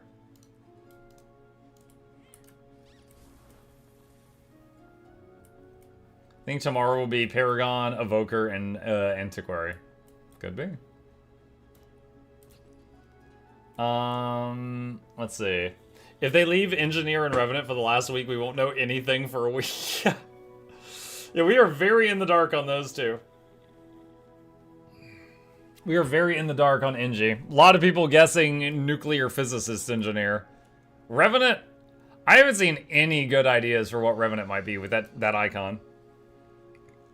But to be fair, if you look at any Revenant class icons, none of them really make sense. So if you look at their stuff, let's see. Is it showing in here? Like, I don't know. This could be an eye that's like crying, or it could be some guy just like, oh, he's like T-posing or something. I don't even know what this thing is. And then, where's the other ones? Herald is obvious. Okay, that one's like a dragon head. So that's like glint, I guess. Tell me, Renegade? you've done all kinds No of freaking clue what this all over is. the place. Vindicator. Abilities reach, Fort It looks like two Demon Hunter blades from World of Warcraft.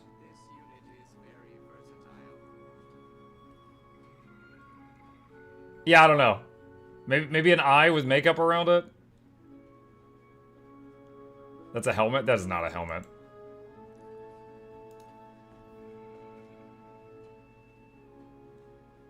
Yeah, I don't know. So yeah, like we would have never guessed Renegade or Vindicator from their icons. So maybe we just won't guess this one either. Renegade's an arrow? No, I don't see it. I don't see it. Mike, I saw your coverage of the Gale shot, got the distinct impression that you're madly in love with it and have no criticism whatsoever and are super excited. Yeah, let's go! Oh, I can't wait to shoot my longer bow. Finally, put my short bow and long bow down. My guess would be Cryptus, Legend, Revenant based on that icon, which are tied to Soto, which the story has struggled with the last two expansions. This one is the very worst. Char have the best lore, fight me. Char have some okay lore. Like, I would say humans and Char have the most lore just because they were in Guild Wars 1 and 2. Sylvari had the least lore because they're just a couple years old. They're like 25 or something like that. And then Norns and Asura are like in between.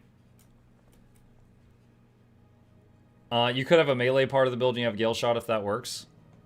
Yeah, I mean, you could use melee weapons and then also summon the Gale Bow when you want it. There's nothing stopping you from doing that. I think it is a Vin's icon is supposed to be a helm, but made from two swords from Shiro.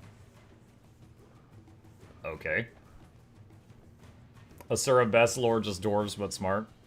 Yeah, just not the Inquest. We don't claim those. Then there's Isby on YouTube, whose character basically roleplays being Inquest, and she's like, yeah, I'm getting an expansion.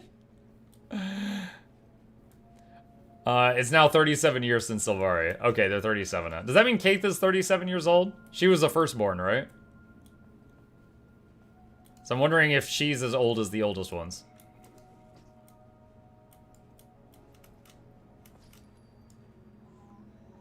Aren't Inquest the main baddies the next X-Pack? Yeah.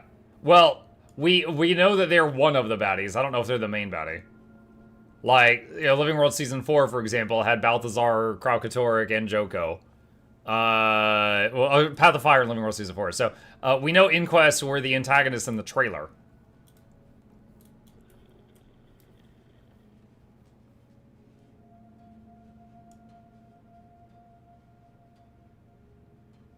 Muk Shiro was killed by his own sword since the Guild Wars 1 reference. Okay. I'm the same age as the firstborn Sylvari. Yeah, you're so young. You don't know anything about the world yet. Tinfoil hat theory. I think the Inquest are trying to create a synthesized Elder Dragon. What? Why would they do that? That would be interesting. But, I mean, we've already done End of Dragons. Next expansion, Return of Dragons.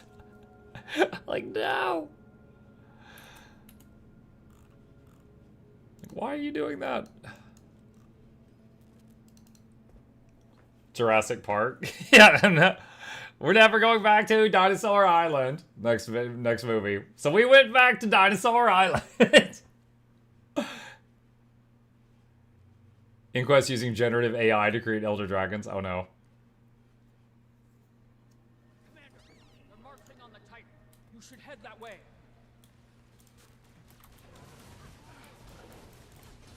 Let's see. Mini Gorse will kill Sphere they saw. Oh, this guy's doing it. Oh, look at that. Nice.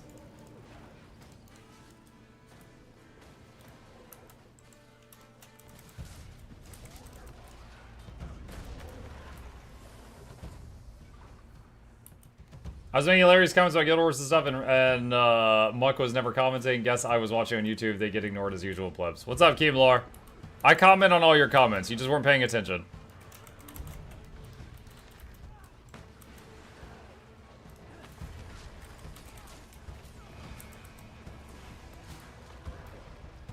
Yorsul or Asura have Cephalo whatever golem thing for about 20 years now. And only Inquest so far made a golem that isn't a rectangle with limbs. Hey, at least they're waterproof. Cantha.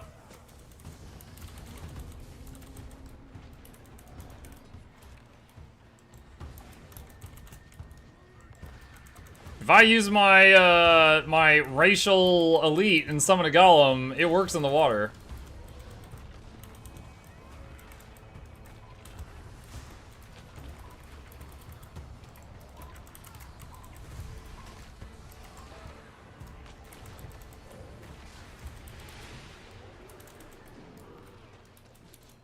If it's not blue, Muck ignores YouTube. If it's not blue?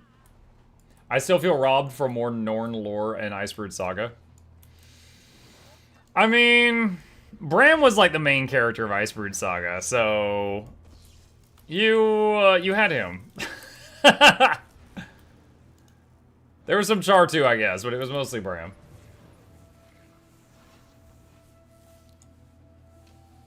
And yours too, Laura, the smartest race, my beautiful behind. I hope that's a jab at the Canthans. Like, oh my god, their technology is so far ahead of us. Really? They can't even keep their freaking power grid on.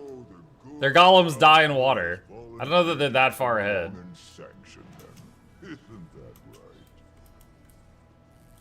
Our contract board is worth picking up.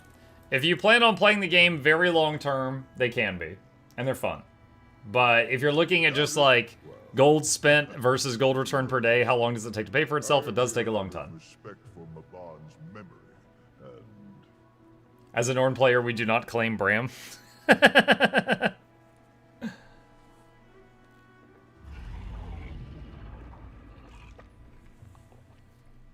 Erstagalkin is missed. Rose misses her greatly. Scarlet put the entirety of Asuran Kin and the whole of Cantha to shame with her creations. Yeah, that's kind of true. Honestly, like, the Twisted Marionette, I don't know where she got the factory to make that thing. Like, I'm just gonna make a Watch Knight, but it's gonna be 300 feet tall and curvy.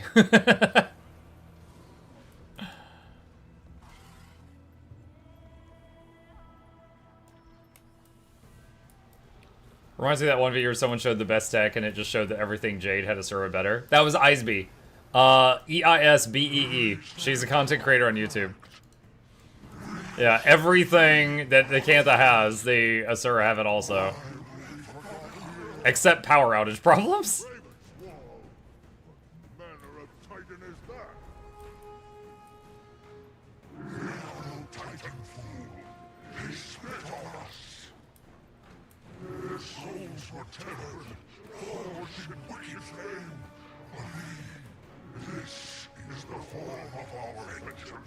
I heard Raid Boss music had a fight or flight response. He just started running into the wall. It's just like Gorseval.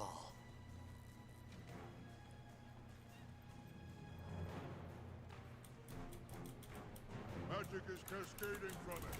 Avoid those shockwaves however you can.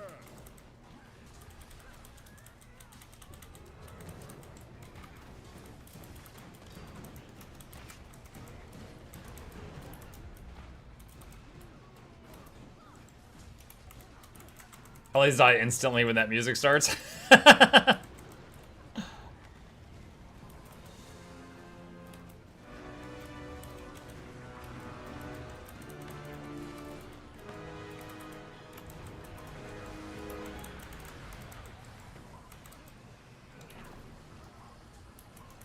It's weird because of the slight delay for me being on EU. I need to dodge like a half a second earlier than usual. I have to remember that, or I will get stunned by stuff.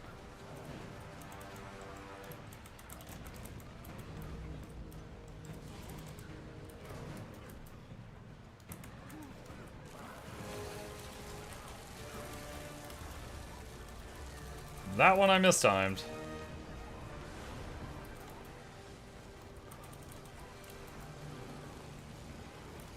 Can't have encrypted calls before Timey did it for her walkie-talkie.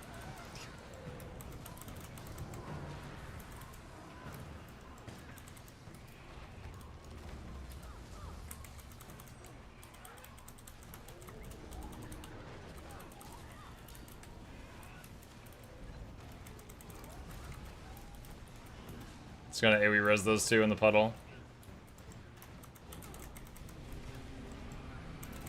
CC time.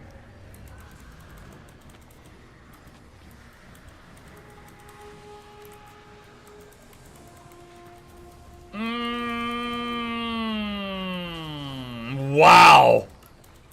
Not even close.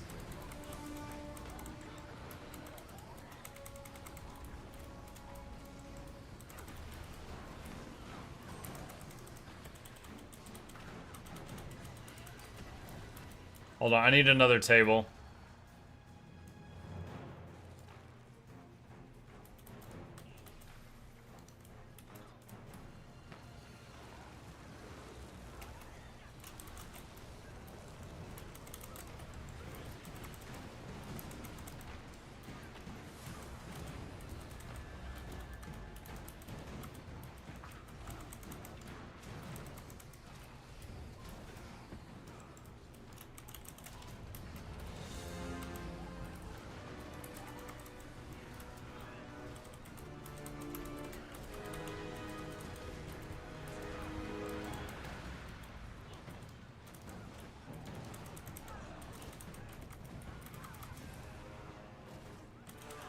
Imagine open world Doom. I imagine only very coordinated groups would kill it.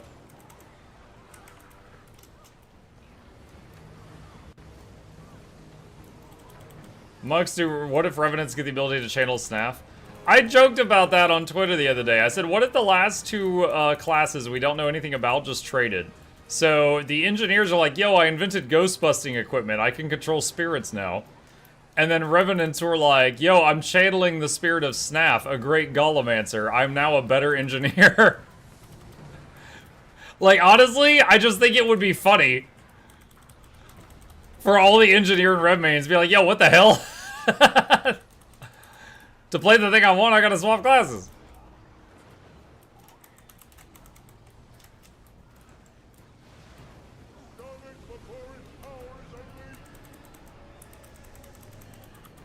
That is a lot of downstates.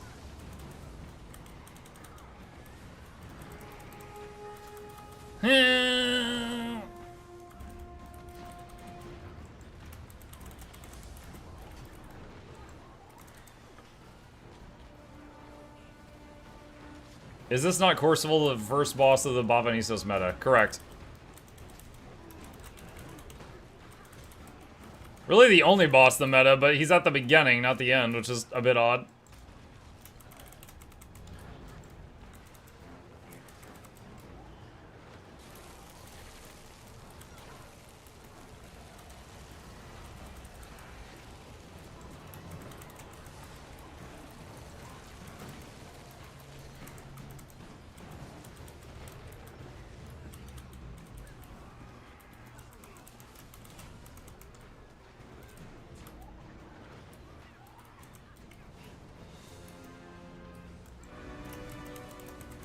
I genuinely hate that there's no end boss.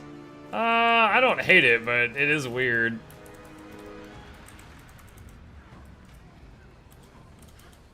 Like, sometimes you get to the end, you're like, did it end? Are the other lanes done? Oh, yeah, okay, yeah, they're done. Okay, I guess it's over.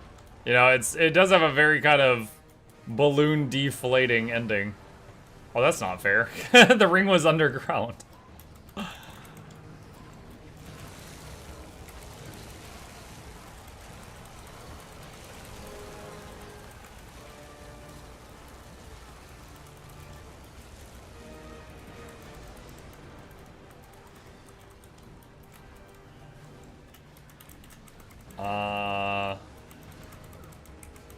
Isn't the last CC at 33%?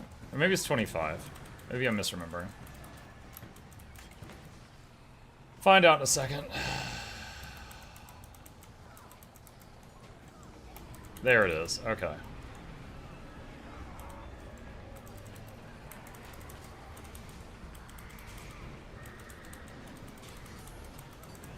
No!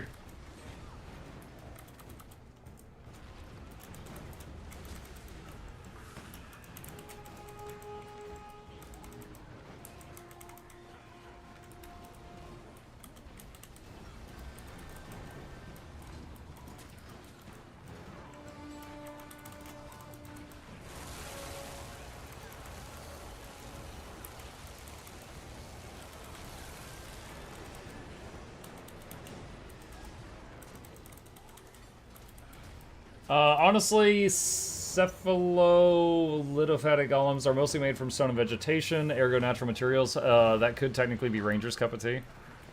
There was, in the Ghost of Ascalon book, there's actually a scene where, a Chronomancer gets in a fight with a Sylvari, and she kills his golem. Or no, sorry, he loses his golem in a mission, and he comes back trying to get revenge. And the main character, is Dougal, I think, in this scene, is defended by this Sylvari Necromancer. And when the Chronomancer comes back for, like, round 2, he's made a new golem with, like, wood. Like, he's just used natural materials to make a new golem. And the Necromancer ends up just using, like, Drain Touch on it and just, like, drains the battery and converts it to life force and just eats it. And then the golem just falls lifeless to the ground. So, like, from that scene in the book, I learned that if an Asura wants to, they can make golems out of wood.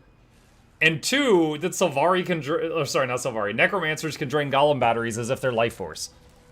Which were 2 very interesting things that to me, in that scene.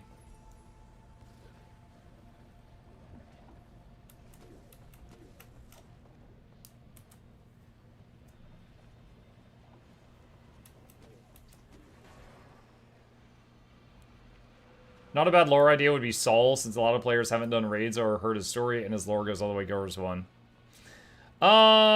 Even I don't know a lot about him. I know a lot of people think of him as a villain, and he supposedly wasn't one, like he was manipulated. He's thought to be like the head of the White Mantle.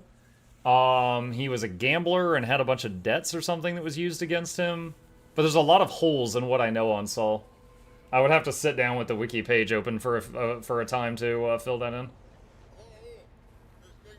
What profession is the Asura in that book who uses a massive effigy out of bones using the stone? Huh?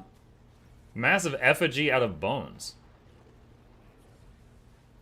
I don't remember the scene that you're talking about. You don't remember that? Mm-mm. If you're talking about the Asura that was in the group in, like, Chapter 1, he was a Chronomancer. So his whole thing was, like, golems. Just like Snaf and Zoja are Chronomancers, but Zoja is also an Elementalist. That's why Zoja has the big golem. Is it Scruffy? No, Scruffy's timing. Sparkles? I think it's Mr. Sparkles. So she's got a golem, but she also is like an Elementalist as a side thing. And now she's also a wizard. So assuming she didn't forget how the Golemancy, she's a Golemancy Elementalist wizard now.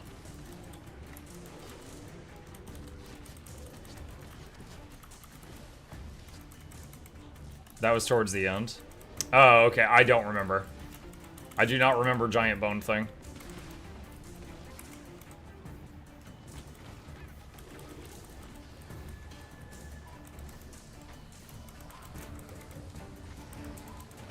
Do you know if Twitch or you significantly increased ads in recent weeks? Feels like much more. The ads on my channel, while I'm not proud of it, I'll explain the reasoning behind it. The ads on my channel is a total of 3 minutes every hour. So maybe like 90 seconds per half hour. That's what it is on mine. And the reason I have it set to that is if I don't do at least 3 minutes per hour, Twitch will add pre-roll ads, which is like when you tune into a stream and instantly see an ad before you even see the stream. And those are the #1 source of people tuning in, seeing an ad, and leaving. So to get rid of pre-roll ads, you have to play 3 minutes an hour, so that's what I do. Now, there's nothing stopping you from going above that. If you want to play 10 minutes of ads an hour, which is insane, you can. I've never done that. I have it set to the minimum amount to get rid of pre-rolls.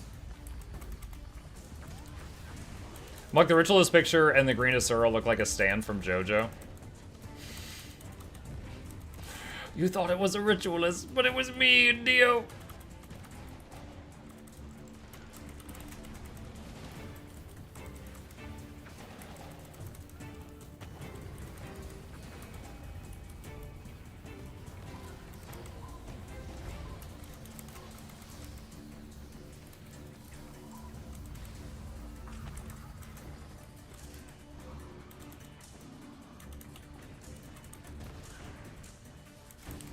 Remember at first contact with Silvari, Asuras tried to make golems from them? I remember there was like one group of Asuras. They were, I don't remember if they were Inquest or not. They were not from Radasum. Like, most of the other Asuras are like, yo, those guys are not with us. And it was like some mad scientist guy at the helm. When they first met Silvari, they captured a group of them and they tried to experiment on them. I don't remember them trying to turn them into golems, but it's been years since I played that story chapter.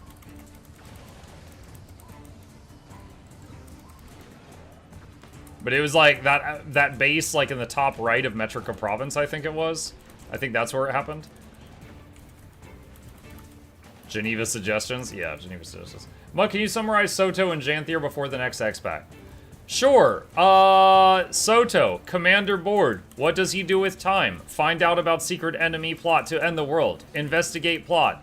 Demons are real. Go to fight demons. Finds out the Men in Black are real and they've been fighting the demons. Try to help the Men in Black. Nearly get eaten by Saris. Whoa, cool villain. 30 minutes later, you killed Saris. Yay, good job. Aw, dang, that's a shame. He was a cool villain. Keep going. Demons are people too. We shouldn't kill demons. That's stupid. Okay. Alright, so now there's good demons and bad demons. Alright, help the good demons beat the bad demons. The good demons live happily ever after. Wait, weren't demons supposed to eat people? Like, that's how they get food? Oh no, we can just choose not to do that. Oh. Okay. Alright, so demons are friends now, not food. And there are some portals where demons still come out. We kill those guys. Welcome to Janthier Wilds. So, demon portals are happening, and demons come out from time to time, and we need to go warn the populace about demons and help them if they have trouble with demons. There's some bears that live north of here. Let's go talk to the bears. Go to the bears. Hey guys, demons are real. You guys have any demon problems? Oh no, those guys, they point to a huge pile of demon bodies. No, we killed them. They suck. Oh, I guess we suck because we had trouble with those. Alright, I guess we'll just go. Oh no, hey, while you're here, we got a problem with titans. What the fuck? Why do you have titans? Alright, so we're fighting titans now. And we're just fighting titans. Bears talking real slowly. There's character growth development, climax, fighting titans, and we kill the titans. The end. Now you're ready for Visions of Eternity.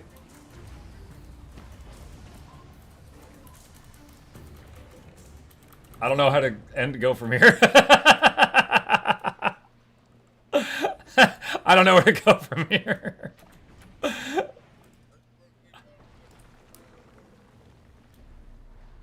Not as spicy as the Guild Wars 1 rant. I mean, I was trying to think about what happened in Janthier, and it was just Titan, dead Titan.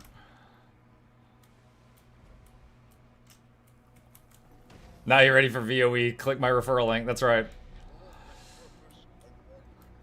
Second review is tomorrow, not today. Yes.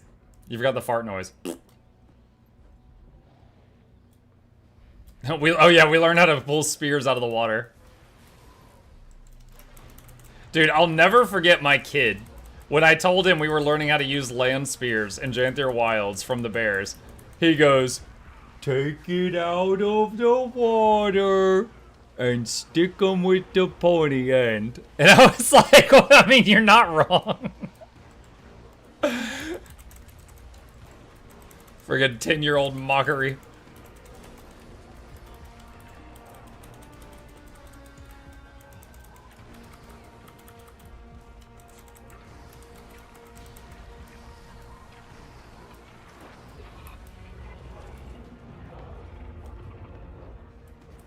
Oh, forgot about these things.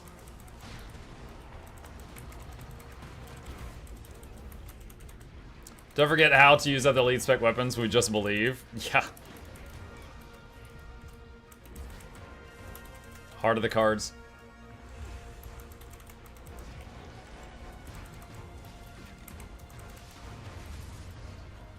See Rev being Vizier Killabron. I'd have to wiki that one, I don't remember him. Wow. I got one shot. Goodness.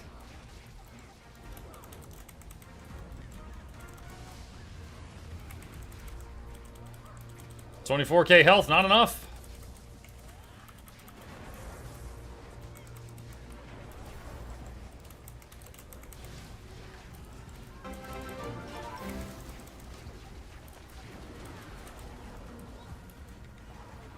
Who's that? Basti Man, thank you for the prime. Appreciate you. Tag is going a weird direction, but I'm following him.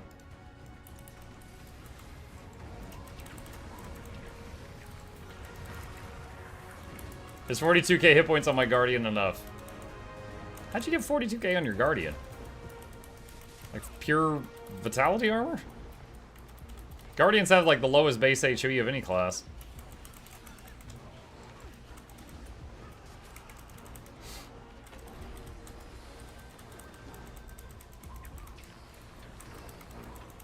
Except Ellie. No, I think they're tied with Ellie, but Guardian has more active defenses with all the Aegis sources. I think.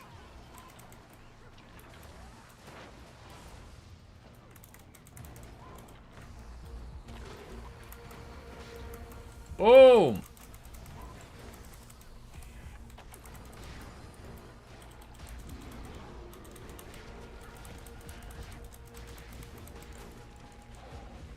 Boom again! I just keep EMPing them. I still have one more charge. Does the commander know that if these get up there, we're going to have a problem? We're gonna have a bad time. I'm not even DPS right now. I'm heals right now. Oh, well, whatever.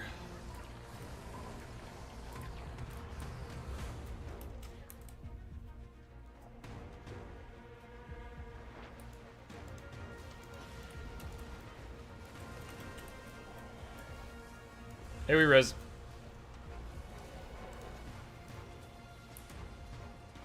Yeah, I think this commander doesn't know if these ads get to the thing in the middle, it's gonna... Yeah, that.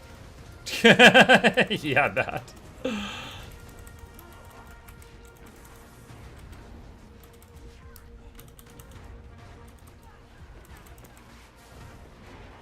It's infuriating to think about, but if Guard had the same HP as Ranger, it would be the tankiest class in the game. Imagine what they could have had.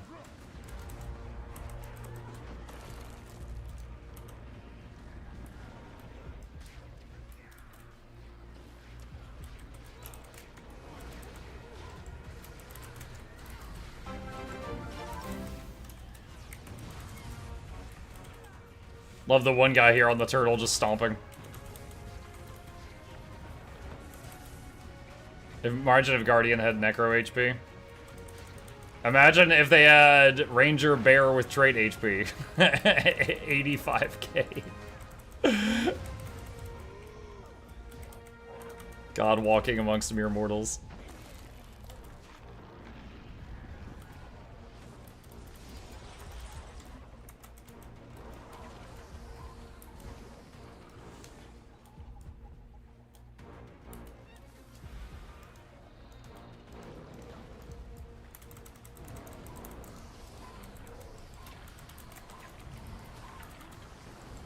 Ellie main here, yes, we're squishy.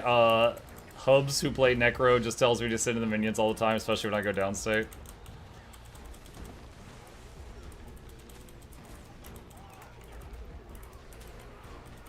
I gotta say, one thing I love about Ranger is if I go downstate, there's a solid chance I could get back up. That is a Ranger only thing.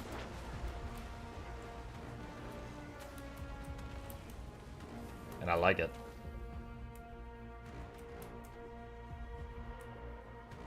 Do you have an opinion on a lack heal willbender? The heal bender? Okay, so I don't know if this is still up to date, but the last time I tried it, I ranked it as one of the easiest healers to learn. But it felt like the ceiling of what the build was capable of was not as powerful as some other builds, but that might have just been a me thing, because I played it for like one day. But basically, like, the max healing per second, output it could do felt low. But it was extremely easy to pick up and play and support most groups through.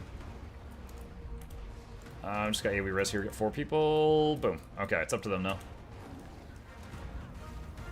Oh no, I got stunned.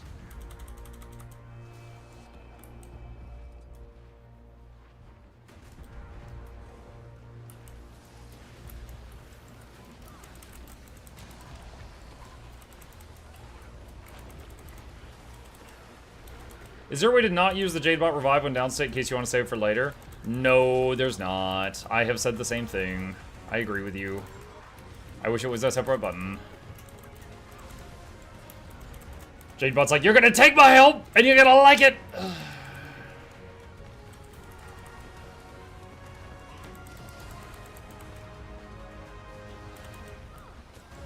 What's the best class if you invest time in it? Ranger. I'm just kidding. Ranger's just my favorite. Truly there is no best. Like, they're all... Oh, gosh. I use search and rescue, but there's lag. It didn't res that guy.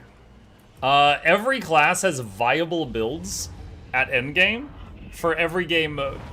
But it depends. Do you want to play any of those builds? So, like...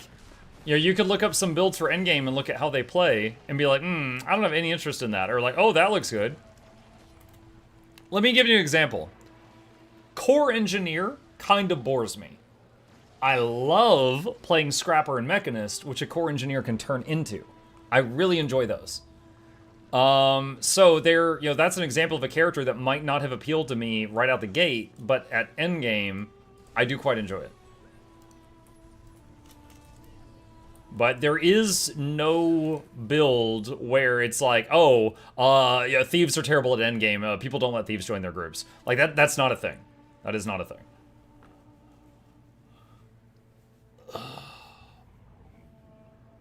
There we go. Okay, just finished. Livia. So this is how I know the meta's done. When it says Livia addresses the group in timer.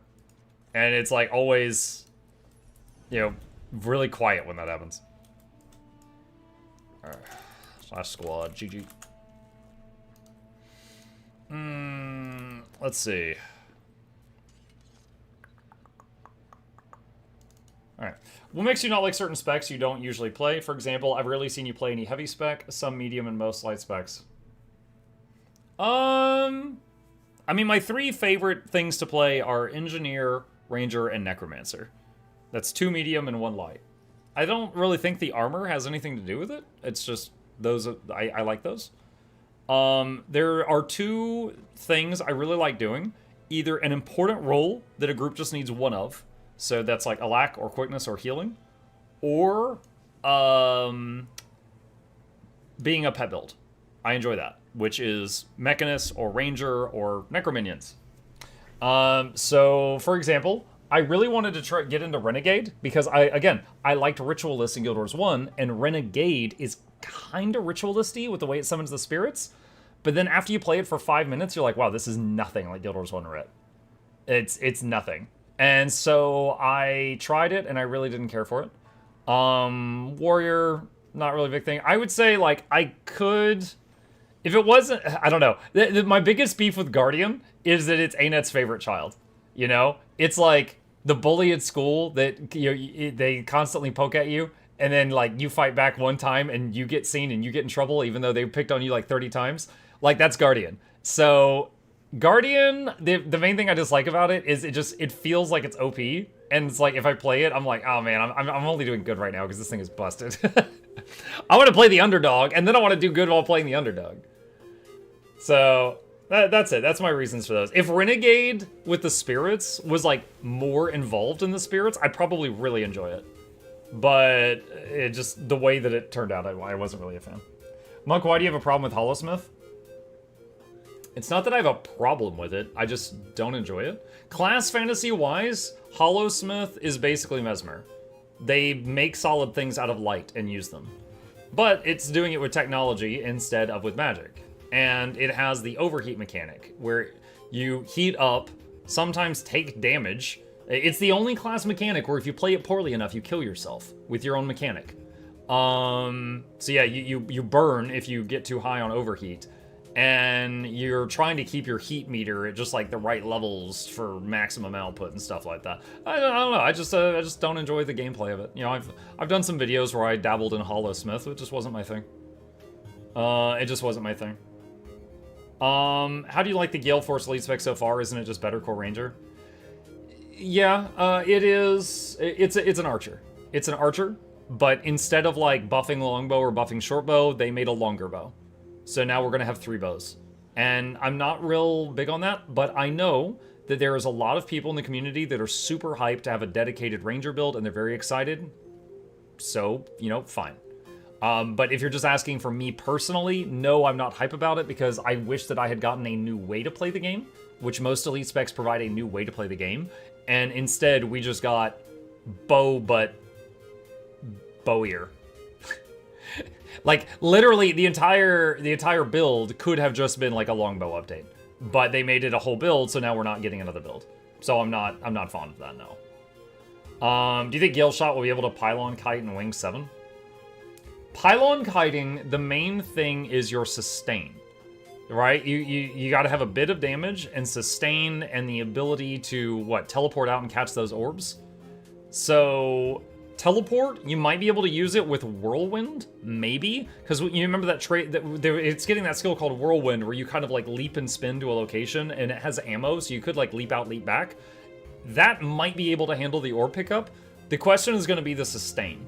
Will it be able to handle the damage that a pylon kiter is constantly taking?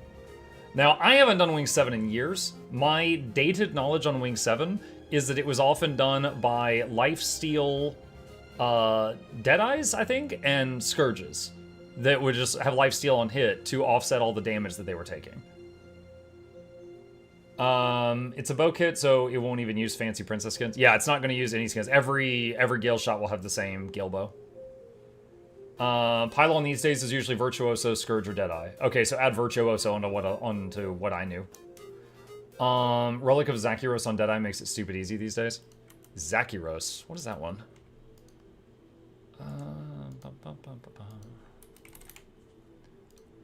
Let's see. Well, under the effects of Fury, convert a percentage of outgoing strike damage into healing. Oh, okay, so it's life stealing as long as you have Fury. Okay, cool. Could Gale Shot use Staff for sustain since the bow will be its main source for damage? Staff healing is... I don't know. So the thing is, the Staff 2, you can't do it on yourself. You have to have a target. You can only fire it at somebody else. So Staff 2 is out. Same with the 1. The 1 heals somebody else at a distance. You can't use that on yourself. The 3, you could just do it like that and get a burst of healing, but I don't know that that's going to be enough to offset a pylon. Like, it's got a cooldown. Muck, I want to main a ranger. I love every aspect of playstyle of it, and I'm excited for Gale Shot. My only problem is I tend to play support mostly, and Druid stability and fractals is a no-no. Do you think ANET will ever implement more staff for Druid like staff on Necro? You said Druid stability is a no-no. Now, just to recap here, if you're playing Druid, your stability on demand is Glyph of Equality. That's, boom, it's 1 instant stability, 24-second cooldown, less with Alacrity. You also have an Aegis on demand with your Stone Spirit, and if you choose to run White Tiger, that is another Aegis on demand that blocks a hit for the party. So you've got 2 Aegises on demand. You could use those to offset the need for stability. Finally, Glyph of the Stars just pumps stability in an area 6 times with a 48-second cooldown. Glyph of the Stars is an excellent revive tool. That is completely true. However, never forget the fact that it has the crazy stability and healing in an area. Sometimes it's better just to use it for that. So, in terms of stability, you got 2 buttons. 1 stab, many stab. And both are pretty short cooldowns. And then you've got 2 Aegis sources if you want to bring them, 1 or both of them. So, Druid is fine in fractals. However, do I ever think they're going to add more stability? I don't know. They've got close to the same amount as many of the other non-Firebrand supports. Because way back in the day, Firebrand was stability, and Tempest was not, and Druid was not, and Scourge was not. And now all the other supports have like 1 or 2 ways of throwing it. Now, the newest thing, Necro Staff, has it on Staff 5, which is insane, because they can do it every 16 seconds, as long as they don't weapon swap. As long as they keep the weapon in their hand, they can do it like every 16 seconds. Mechanist? Yeah, Mechanist just has Crisis Zone, which is 1 button. Now, the thing is Crisis Zone is stability and Aegis for them. So if they hit a button for one of those, they're both on cooldown. Like, all of it's on cooldown. So Mechanist has it, but very low amounts of it, yes. But Barrier... Yeah, Mechanist also has Barrier, yeah, but we're specifically talking about CC right now, yeah. Plus Stab on Celestial Avatar 5. That is self-only, I'm pretty sure. I think it's stability on self, which just lets you get the channel off without problem. I don't think that applies to your party. Shortbow has Aegis on it, though. Yes. Yes, it does. Yeah, you're right. Sorry, the last time I played my Mechanist was pre-Shortbow. Yes, yes, it does. I've always tried giving stab with CA5. You know what? Hold on. I will test it right now. Just a minute. I'm gonna wait on the blue bar to fill. We're gonna look at Fast and Curious here, my cat. Okay, and I'm gonna test it right now. If I'm wrong, I'll own up to it. It appears you're correct. It appears he did get stability. Okay. 4 seconds of stab on CA5. With a 10-second cooldown as long as you're in it. You know what? I never knew that. I thought it was like Blood is Power. Or sorry, Well of Blood. God damn it, no. Hold on a sec. I'm getting my names mixed up. Hold on. Yours to Necromancer, Wells. What is the Well that does like 1 second of stability that everybody constantly fights over? Is it a Well of Power? Well of Power. This one, I constantly have people give me misinformation on this one, and this one I've tested, and what I told you is true for this one. This one says stability and might, but the stability is self-only, and the might is group. So this one confuses a lot of folks. I thought CA5 was the same as that. I was wrong. We just tested it. It did work, so I guess CA5 is group stab as well. I will say, it's hard to rely on that, because the way that Alacrity works is you constantly have to burn your CA to give Alacrity. So you're not always going to have access to go into Celestial Avatar for stability when you need it, because you constantly have to burn the cooldown to give Alac. But today I learned. I don't know if that was changed at some point or if I've just always been wrong. Oh, here, yeah, you're good, Nick. You're good, Nick. I was wrong on that one. I'll own it.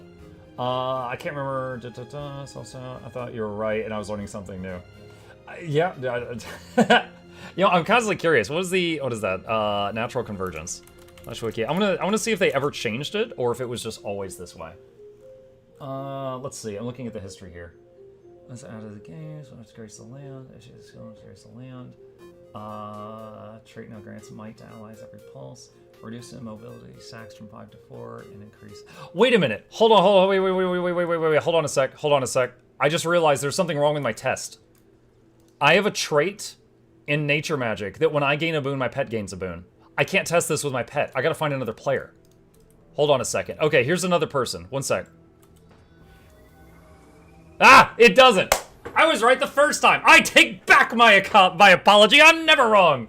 What are you talking about? It doesn't give stability to other people. Okay, Nick, feel terrible. Yeah, no, the pet got stability because of this trait. It's not AoE. It does not give AoE stab. Alright, we're back to freaking square one. CA5 does not give stability unless it's for you or your pet if you're nature magic. Yeah, I thought you guys saw me something there. Nope, I take back my apology. Nick goes, oh no, I'm sorry to all my groups. Yeah. Oh, that's why my team cries whenever I see A5. There you go. Yeah, so I was right the first time, and then I did a faulty test, which made me wrong, and now I'm right again. So yeah, CA5 is self-only stability, which is useful sometimes, but will not give it to your party. Okay. It was always self-stab. Yeah, that's what I thought. I did a bad test, and I started doubting myself. Yeah, so anyway, back to what we originally said. You got Glyph of Equality and you got Glyph of the Stars for stability for your team if you're playing Druid. If you want Aegis for your team, you've got Stone Spirit and you've got the White Tiger Roar. Have a fun stream, Monkey Chat. See you, guys. Have a good night.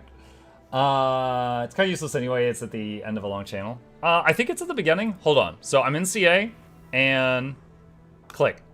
It's instant. It's at the beginning of the cast you get the stability. So it is helpful because it can help you get that channel off, which gives might to your team, or does the CC or immobilizes enemies. So no, it does give it at the end of it. There are some examples of really stupid stuff that happens at the end of a long channel. Hold on, I will show you. Okay, so Spirit of, oh wait, that's right, they changed it. Okay, it used to be up until some months ago, Spirit of Nature gave stability at the end of its slam. So you would cast bar, summon it, slam, and then you got stability. And it took so long. It was like 6 weeks shipping. And the thing is when it would be going to slam, it could get interrupted because it didn't get the stability at the beginning. So sometimes the spirit would get interrupted by stuff because of that. I use it to prevent CC sometimes, enter CA and tap the skill and it'll even move. Yeah. Paper roll, I'm guessing you're mostly talking about PvP, because I tend to see lots of awesome PvP and World v World videos on your channel. Use the CA5 and looks at party getting knocked away by Davos Pizza. Stop standing and slice this, guys. Oh man, you gotta dodge the pizza. Okay. Alright. 2 weeks later, ages. Yeah, Kamehame. Next time on Dragon Ball Z. Stability. Alright. Well, this has been educational, and then I realized I was right, and then educational again. Little stability for the little sir. See you in a few hours? Absolutely. Alright, chat. With that, I'm going to flashbang all of us, go back to the colonies, and gonna head back on out. Thank you guys so much for joining me this morning. I hope you guys had fun. Couple plugs on my way out because I am out of time. If you're new to my channel, my name is Muck. I stream every evening and every weekday morning. I'll be back in about 5 hours for the evening Guild Wars Tuesday stream. And hit the follow button on Twitch. Subscribe if you're watching on YouTube. Here's links to both my YouTube channels if you're not already subbed for my videos. And a special thank you to the patrons. They keep this channel alive. I could not do it without them. And there's a link to that in the chat if you are interested in that. With all that said, now that my shilling is complete, I am going to find someone on the Twitch side of things to raid. Let me see who we got right now. Let's see. Cannon's live. Zephyr. Oh, Zephyr's live. I have seen her react to some of my videos lately. All right, I don't actually know her, chat. I don't know if she's good people or not, but I've seen her react to some of my vids lately, so I'm going to give her some support. I'll see you guys over there. You guys have a fantastic rest of your day. I'll be back tonight. Yeah. Do the thing.